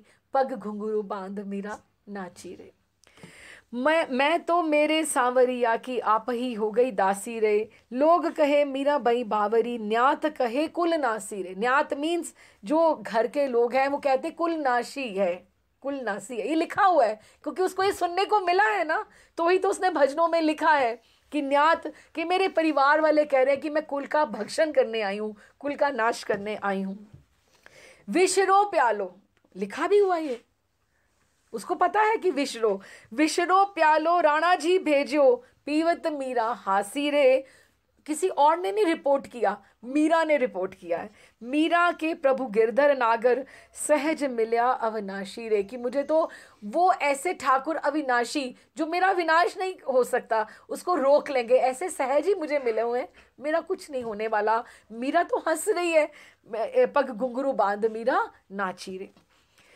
दासियां, ये this is a very famous bhajan, आप लोगों ने सब सुना होगा। दासियां आंखों में आंसू भरकर निश्वास छोड़ रही हैं और उदय कुंवर बाईसा आश्चर्य में उनके हृदय, आश्चर्य की हृदय मथे जा रहा है कि अभी क्या होगा क्या होगा, क्योंकि वो तो सब देखा था उसने, उसको सब पता है। भजन पूरा करके मीरा ने धोख दी, उसने और एक शुरू किया, धोख लगाई। हृदय का उत्साह आज ऐसा था, थम ही नहीं रहा था।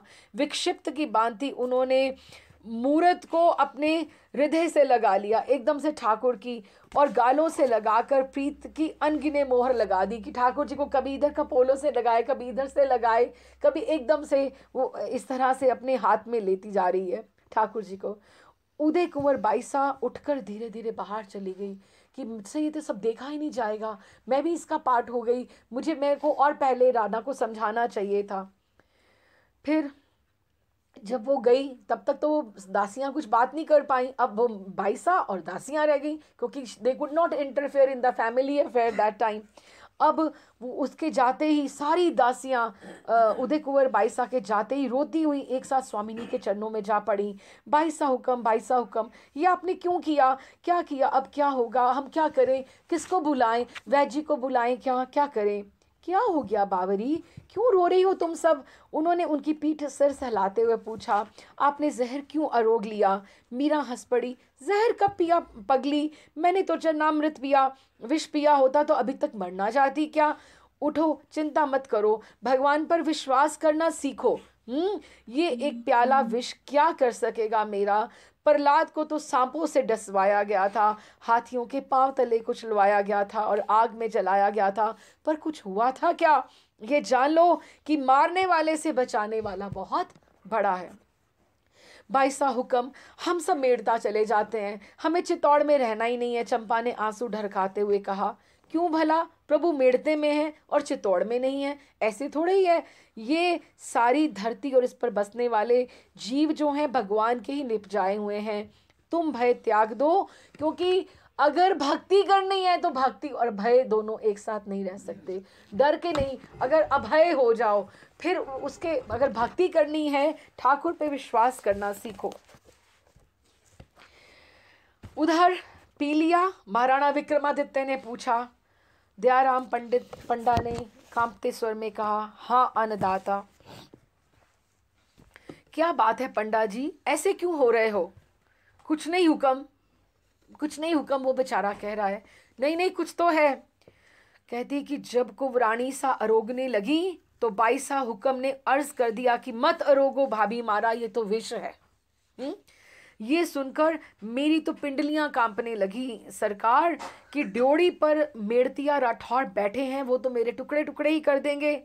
किंतु कुंवरानी सा तो उनकी बात सुनकर हंस पड़ी, उल्टे बाईसा को समझाने लगी कि आई हुई मौत टलती नहीं, और दूर हो तो खींचकर कोई पास ला सकता नहीं। आप चिंता ना करें, मेरी आंखों के सामने ही उन्होंने कटोरा होंठों से लगाकर खाली कर दिया। ऐसे जानबूझकर कौन प्रत्यक्ष काल को गले लगाता है सरकार।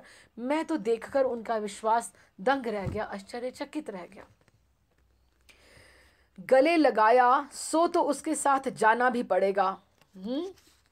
महाराणा बोले, 2 घड़ी में सुन लेना कि मेड़तानी जी बड़े घर पहुंच गई हैं। पर जीजा हुक्म को ये क्या सूझी, उन्होंने ऐसा क्यों कह दिया। अब आज्ञा हो अन्नदाता, वो जाना चाहता है। जाओ, लेकिन इस बात की कहीं चर्चा मत करना। खातिर जमा रखें सरकार कि मैं कहीं नहीं बोलूंगा। उसके जाते ही उदय कुंवर बाईसा पधारी, एकदम से सूखा हुआ मुंह। जहर तो मीरा ने पिया, लेकिन वो ज्यादा घबराई हुई हैं। सूखा हुआ मुंह, भाल पर पसीने की बूंदें, और सांस जैसे छाती में समाई नहीं रही हो। उन्हें देखकर महाराणा ने अपना मनोरथ पूर्ण माना, क्योंकि वो आगे उसको याद कर रहे थे। मुस्कुराते उन्होंने पूछा, क्या हुआ जीजा हुक्म, काम तो हो गया ना हमारा। उसको लगा कि खबर लेके आई कि मीरा गई। उदय कुंवर बाईसा ने अस्वीकृति में माथा हिला दिया। हैं, भाभी मारा जीवित है? उनकी आंखें आश्चर्य से फैल गईं। हाँ हुक्म, दयाराम पंडा के साथ तो मैं भी तमाशा देखने गई थी। हाँ, चरणामृत का नाम सुनकर वे बहुत प्रसन्न हुई। प्याले को ठाकुर जी के चरणों में रखकर उन्होंने एक भजन गाया और फिर प्याले को उठाकर होंठों से लगा लिया। ये देखकर मुझसे रहा नहीं गया। दौड़कर मैंने उनका हाथ थाम लिया और कहा, मत अरोगो भाभी मारा, ये जहर है। किंतु वे ना मानी, उन्होंने सहज ही पी लिया। उनके मुख पर दुख या असंतोष की एक रेखा तक नहीं है। सहज शांत प्रसन्न मुख से उन्होंने वे हलाहल पान कर लिया। कटोरा लेकर पंडा जी इधर आए और वे आनंद में मतवाली होकर पांवों में घुंघरू बांधकर नाचने लगी। भजन पूरा करके वे भगवान पर बलिहार हो रही थी और मैं इधर चली आई। वे सचमुच भक्त हैं हुक्म, हमें नहीं सताना चाहिए उन्हें। वे जैसे भी रहना चाहिए, हमें उन्हें रहने देना चाहिए। आप मेरी बात मानो। वाह जीजा हुक्म, आज दल बदल लिया। आप भी आ गई ना उस जादूगरनी के जाल में। वैद्य ने अवश्य कुछ चतुराई की होगी, पूरा विष नहीं बनाया होगा। अभी बुलाता हूं उसे। प्रहरी, उन्होंने पुकारा, वैद्य जी को बुलाने के लिए भेजो किसी को। अभिवादन कर पीछे की ओर चलता हुआ प्रहरी कक्ष से बाहर। हम एपिसोड पूरा कर लें कि क्या होता है ना। अच्छा, क्या बात हो गई। वैद्य जी मुझसे तो झूठ नहीं बोल सकते। वे तो कह रहे थे कि इतना विष हाथी को पिला दिया जाए तो वह भी आधी घड़ी में मर जाएगा। यहाँ तो 2 घड़ी हो गई, अभी तक तो कोई संदेश ही नहीं आया। आने दो, मालूम हो जाएगा। सारी चतुराई अभी निकाल दूंगा वैद्य की। महाराणा सोच में डूब गए। आज्ञा हो अन्नदाता, वैद्य जी ने उपस्थित होकर अभिवादन किया। तुम तो कहते थे कि इस विष से आधी घड़ी में हाथी मर जाएगा, किंतु यहाँ तो मनुष्य का रोम भी गर्म ना हुआ। महाराणा उफन पड़े। ये नहीं हो सकता सरकार, मनुष्य के लिए तो उसकी 2 बूंद ही काफी हैं। ऐसे लोहे का मनुष्य कौन है, मुझे बताने की कृपा करे अन्नदाता, उसको नहीं पता है। ये बात मैं किसी प्रकार मान नहीं पा रहा हूं कि मैंने इतना वो बनाया, स्ट्रॉन्ग बनाया था। वैद्य जी ने आश्चर्य से कहा। चुप रह नीच हरामखोर, राणा जी ने दांत पीसते हुए बोले। मेरा ही दिया हुआ खाता है और मुझसे चतुराई करता है, जैसे तुझे कुछ पता ही नहीं है। बड़े भाभी महारा को आरोगा गया था ये, लेकिन वो तो मजे से नाच गा रही है। भक्तों का रक्षक तो भगवान है अन्नदाता। 4 हाथ वाला जहां रक्षा करने वाला खड़ा हो, वहां 2 हाथ वालों की क्या चलेगी हजूर। अन्यथा मनुष्य के लिए तो ये कटोरे में शेष बची ये 2 बूंद ही पर्याप्त है। ये सामने 2 बूंद वही पड़ी थी, वहां कटोरा पड़ा था, वहीं पे बात हो रही थी। फिर वही बात। महाराणा गर्ज उठे, झूठ बोलकर मुझे भरमाना चाहता है। 2 बूंद, ये ले तू 2 बूंद पी ले, देखो तेरी बात में कितनी सच्चाई है। मैं अन्नदाता, वैद्य जी का मुंह पीला पड़ गया। हाँ तू पी ना इसको, क्या इसको मुझे ही धोखा देना चाहता था ना कि 2 बूंद में कोई भी मर जाएगा, तो मैं भी देखता हूं तेरी बात में कितनी सच्चाई है। अरे अन्नदाता, मैंने धोखा नहीं किया, ये हलाहल है, पीते ही मैं मर जाऊंगा।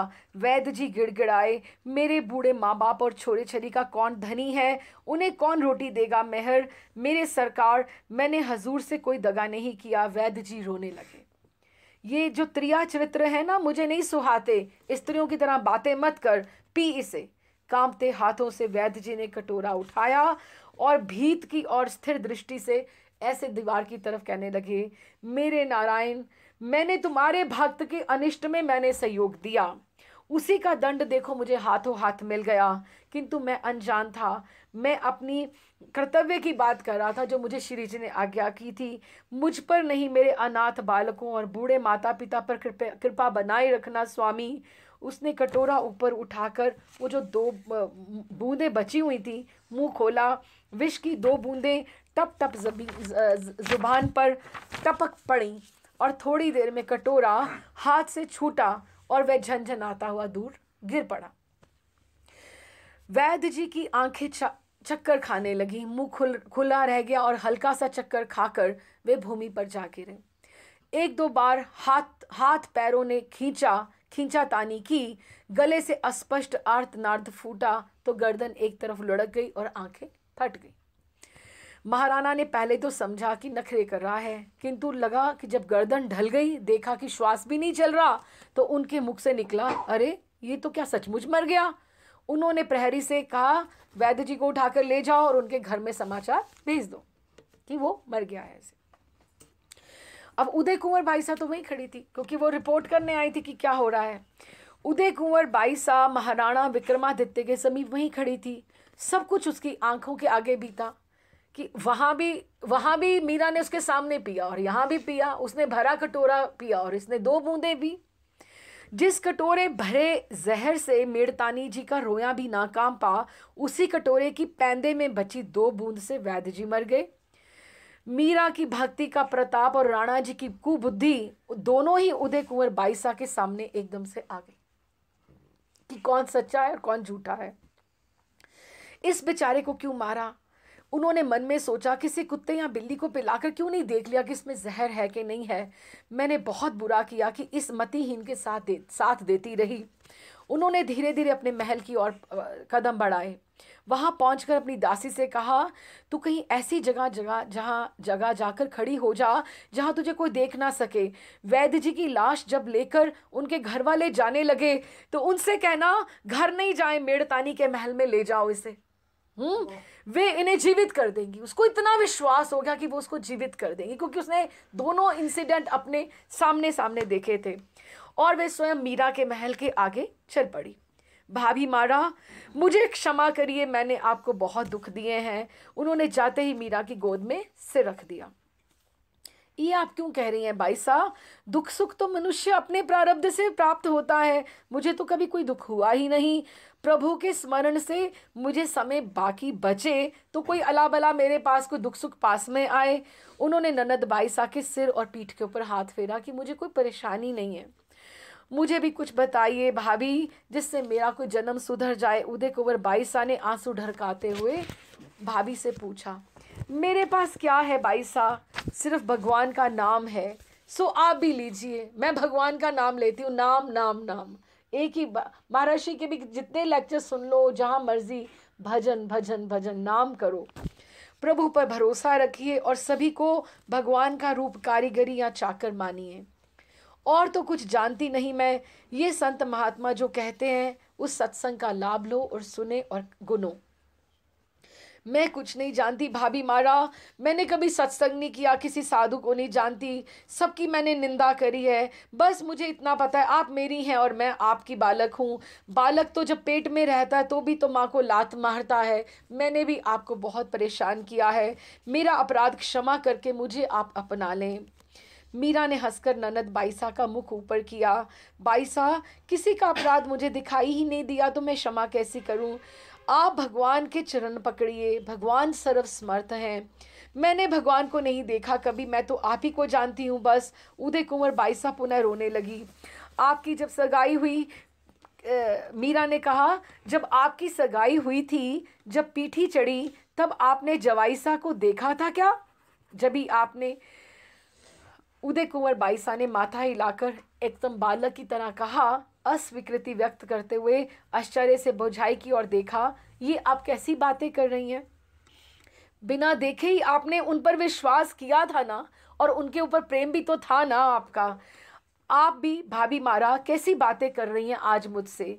हाँ, वही निवेदन कर रही हूँ बाईसा, मीरा ने बात काटते हुए कहा। जैसे बिना देखे ही अपने पति के ऊपर विश्वास और प्रेम होता है, वैसे ही विश्वास करने पर ही भगवान मिलते हैं। किंतु पति को तो बहुत लोगों ने पहले देखा होता है परिवार में, वे आकर हमें बताते हैं तो ही तो हमें विश्वास हो जाता है, इसी से विश्वास हो जाता है। पर भगवान को किसने देखा है भाभी साहब? यदि मैं कहूँ कि मैंने देखा है, मीरा ने कहा। आपने देखा है भगवान को भाभी साहब? कैसे हैं वे? हाँ, मैंने ही क्या, बहुतों ने देखा है उन्हें। अंतर केवल इतना है कि कोई कोई ही उन्हें पहचानते हैं और सब कोई नहीं पहचान पाते हैं।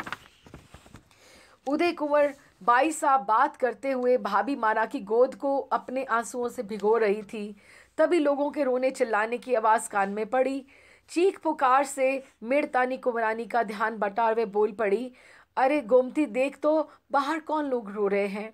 कुछ नहीं भाभी मारा, आपको विष से ना मरते हुए देखकर श्री जी ने समझा कि वैद्य जी ने दगा किया है। उन्होंने उस प्याले में बची विष की 2 बूंदें वैद्य जी को पिला दी और वे मर गए। उनका शव उठाकर घर के लोग जा रहे होंगे। वैद्य जी को श्री जी ने जहर पिला दिया, उनका शव लेकर घर वाले आपके पास अर्ज करने आए हैं, गोमती ने बाहर से आकर कहा। मेरे प्रभु, ये क्या हुआ? मेरे कारण ब्राह्मण की मृत्यु। कितने लोगों का अवलंब टूट गया, कि सहारा थे वो अपने परिवार का। इससे तो मेरी मृत्यु हो जाती तो वो ज्यादा उचित था। मेरे ना होने से किसी को क्या फर्क था? मीरा सोच ही रही थी कि वैद्य जी के घर वाले उनका शव लेकर आ पहुंचे। उनकी माँ आते ही मीरा के चरणों में गिर पड़ी, अन्नदाता, हम अनाथों को सनाथ कीजिए, हमें कौन कमा कर खिलाएगा? श्री जी ने हम सभी को पहले जहर क्यों नहीं दे दिया? हम आपकी शरण में हैं, या तो हमें आप जीवन दान करें, अन्यथा हम भी यहीं मर जाएंगे। मीरा की आंखें भर आईं।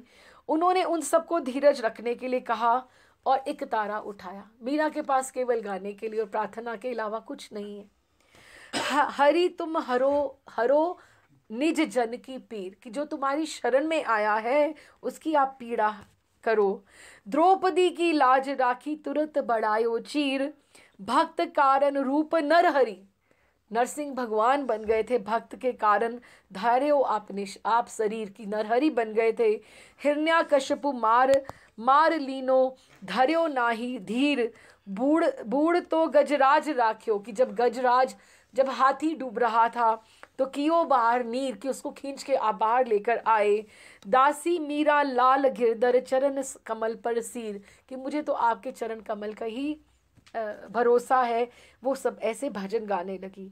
4 घंटा घड़ी तक राग का अमृत बरसता रहा। वो गाती रही, एक के बाद दूसरा, तीसरा, चौथा, सब लोग गा रहे हैं। शव वहीं पर है, मीरा, उसके घर वाले, वो भी साथ में गा रहे हैं। उन्होंने सिर्फ एक ही भजन दिया है, बाकी वो सब गा रहे हैं।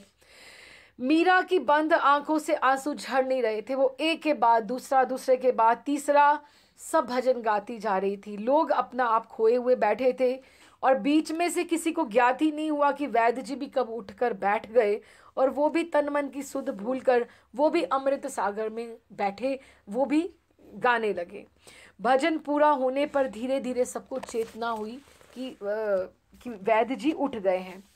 माँ, बहू और बालकों ने वैद्य जी को जब बैठा हुआ देखा तो उनके मुख से अपने आप हर्ष का अस्पष्ट स्वर फूट पड़ा। उन सभी ने धरती पर सिर रखकर मीरा की गिरधर गोपाल की वंदना की। चंपा ने सबको चरणामृत और प्रसाद दिया। वैद्य जी की पत्नी ने बारंबार मीरा के चरण पकड़े। मन के भावों को वाणी ना मिल पाई, उसको समझ नहीं आया कि मैं इसका धन्यवाद कैसे करूं। भाषा छोटी पड़ गई।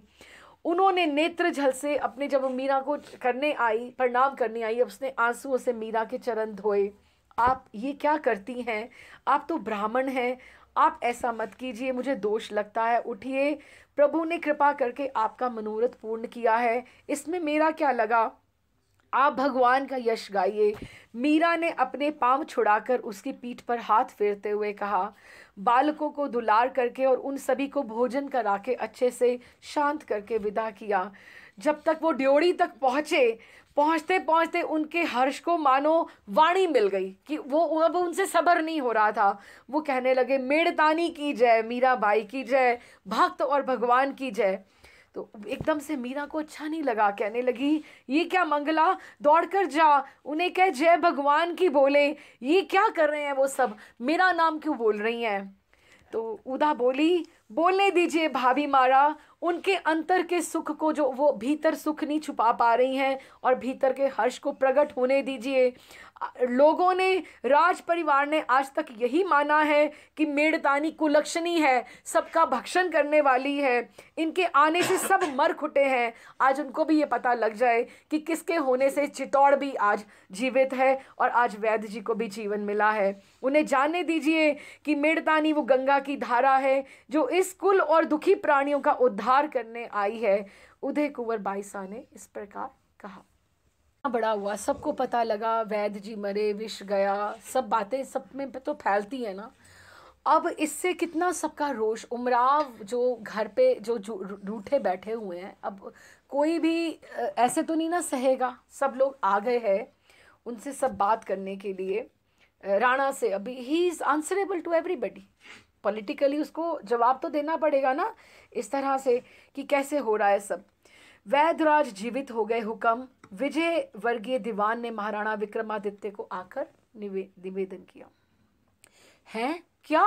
मैंने तो उसका श्वास स्वयं देखा था। महाराणा चौंक पड़े, फिर संभल कर बोले, क्योंकि उसको लगा ये तो सारी बातें मेरे ऊपर जाएंगी कि अगर मैं बोलूं कि वो उसी विष से मरा था तो क्या। फिर संभल कर बोले, वह तो मरा ही नहीं था, यूं ही मरने का बहाना किए पड़ा था डर के मारे कि मैं मार दूंगा। मुझे क्रोध आ गया था, इसी से कह दिया, हटाओ मेरी आंखों के सामने से। भूल अपनी ही थी, अच्छी तरह मुझे देखकर उसे भेजना चाहिए था।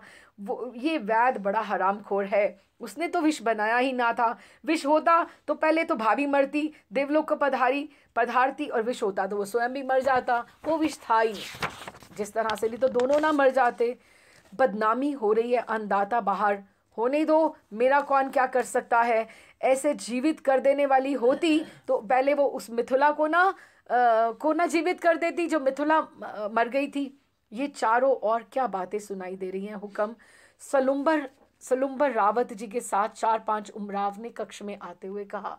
वो जो सीनियर्स जो उमराव हैं वो सब आगे कि हमने ये सब बातें क्या सुनी है कि आप बीच में घर में आप भाभी को मार रहे हैं इस तरह से, कैसी बातें? महाराणा ने पूछा। सुना है सरकार ने मेड़तानी को जहर भिजवाया। झूठी बात का क्या उत्तर हो सकता है? किसने कहा आपसे? यदि मैंने जहर दिलवाया होता तो मरना वो जाती। किसी ने, आपने सुना कि किसी ने उसकी दवा दारू की? जहर किसने पिलाया और भाभी मारा, उसे क्यों और कैसे पी गई? किसने पिलाया, किसने दवा दारू की, इन बातों से आप क्या लेना देना है? बात तो ये है कि आपने सचमुच उन्हें विष दिलाया या नहीं, यदि दिलवाया तो क्यों, और ऐसा कौन सा अनर्थ उन्होंने कर दिया? वे लाज पर्दा नहीं करती सो मान लिया, पर उनको कहीं व्यर्थ हमने आते जाता और किसी के साथ बात करते नहीं देखा। वे केवल मंदिर पधारती हैं, साधु संत का संग करती हैं, वो भी रथ में पर्दे के भीतर बैठकर। बड़े हजूर भी ये सब बातें जानते थे, जानकर ही उन्होंने ये विवाह करवाया था। मंदिर को छोड़कर सभी बड़े बूढ़े सरदार या गुरुजनों के सामने वे पधार गई हों, ऐसे कभी हमने नहीं सुना कि किसी के आगे वो बेपर्दा निकली हों, हमने नहीं सुना। अगर मंदिर में कोई ज्ञान सुनने चला गया हो और वहां उन्होंने घूंघट नहीं किया हो तो भला, इसमें भी उनकी नहीं जाने वाले की भूल है। अपने महलों में भी जब हमें ज्ञात होता है कि कोई बहू आई है तो हम स्वयं नहीं उधर जाते, उन्हें कहीं आना जाना होता है तो हम पीठ फेर लेते हैं। मर्यादा दोनों ओर से रखी जाती है। हुक्म, उसकी रक्षा एक तरफा नहीं हो सकती। नई बात तो ये है कि हमने सुना कि सारंगपुर का नवाब उन्होंने तलवार की धार पर अंगूठा फेर कर देखा, आंखें मली और फिर उछलकर मीरा पर पुनः घातक वार किया। मीरा पुनः हंसती। राणा जी ने देखा, एक नहीं दो मीरा खड़ी है। वे पागल की तरह कभी इसे और कभी उसे देखते कि कौन सी सच है और कौन सी झूठ। पूरी वही कंस वाली स्थिति हो रही है ना, कि वो इधर मार रहा है, इधर मार रहा है। उन्होंने दूसरों की ओर दृष्टि फेरी तो उधर भी दो मीरा खड़ी थी, कौन सी झूठी है और कौन सी सच्ची। उन्होंने दूसरी ओर दृष्टि फेरी तो फिर वहां भी और खड़ी थी, तीसरी ओर भी, चौथी ओर भी, चारों ओर, ऊपर नीचे जहां भी देखे मीरा ही मीरा। उन्होंने घबराकर आंखें बंद कर ली, किंतु बंद आंखों के सम्मुख भी हंसती हुई मीरा खड़ी दिखाई देने लगी उन्हें। वे तलवार फेंककर चीखते हुए बाहर भागे, अरे ये डाकिनी, जादूगरनी, खा गई रे खा गई, सबको खा जाएगी ये। उनके जाने के पश्चात सब लोग थोड़ी देर तक क्या रहा था, पत्थर की मूरत की तरह खड़े रह गए। फिर मीरा ने कहा, चंपा, ये तलवार भूरी बाई को दे दे कि लालजी सा की नजर कर आए कि उनकी तलवार यहीं पर रह गई है, और भूरी बाई को दे दे कि उनको पता था ये रिपोर्ट किसने करी है। हम अब इसका क्या करेंगे, ये तलवार का उनके तो काम आएगी। ये क्या हो गया बाई सा हुक्म? चंपा ने जैसे उनकी बात सुनी ही ना हो। कुछ तो नहीं हुआ, लालजी सा तो ठाकुर जी के दर्शन करने पधारे थे, किंतु वे छलिया क्या तलवार के जोर से बस में आने वाला है? मीरा ने हंसकर कहा, फिर गंभीर हो गई, मनुष्य का दुर्भाग्य उसे गंगा तट पर भी प्यासा रख देता है। कि अभी ये कि ठाकुर यहाँ थे और उसको वो दर्शन नहीं हुए, क्योंकि उसमें लालसा ही गलत थी कि वो तो उनको मारने आया था, देखने आया था। कि गंगा तट पर आ भी गया था तो फिर भी ठाकुर भी वहीं थे और वो भी वहाँ था, लेकिन गंगा तट पर आकर भी वो प्यासा का प्यासा ही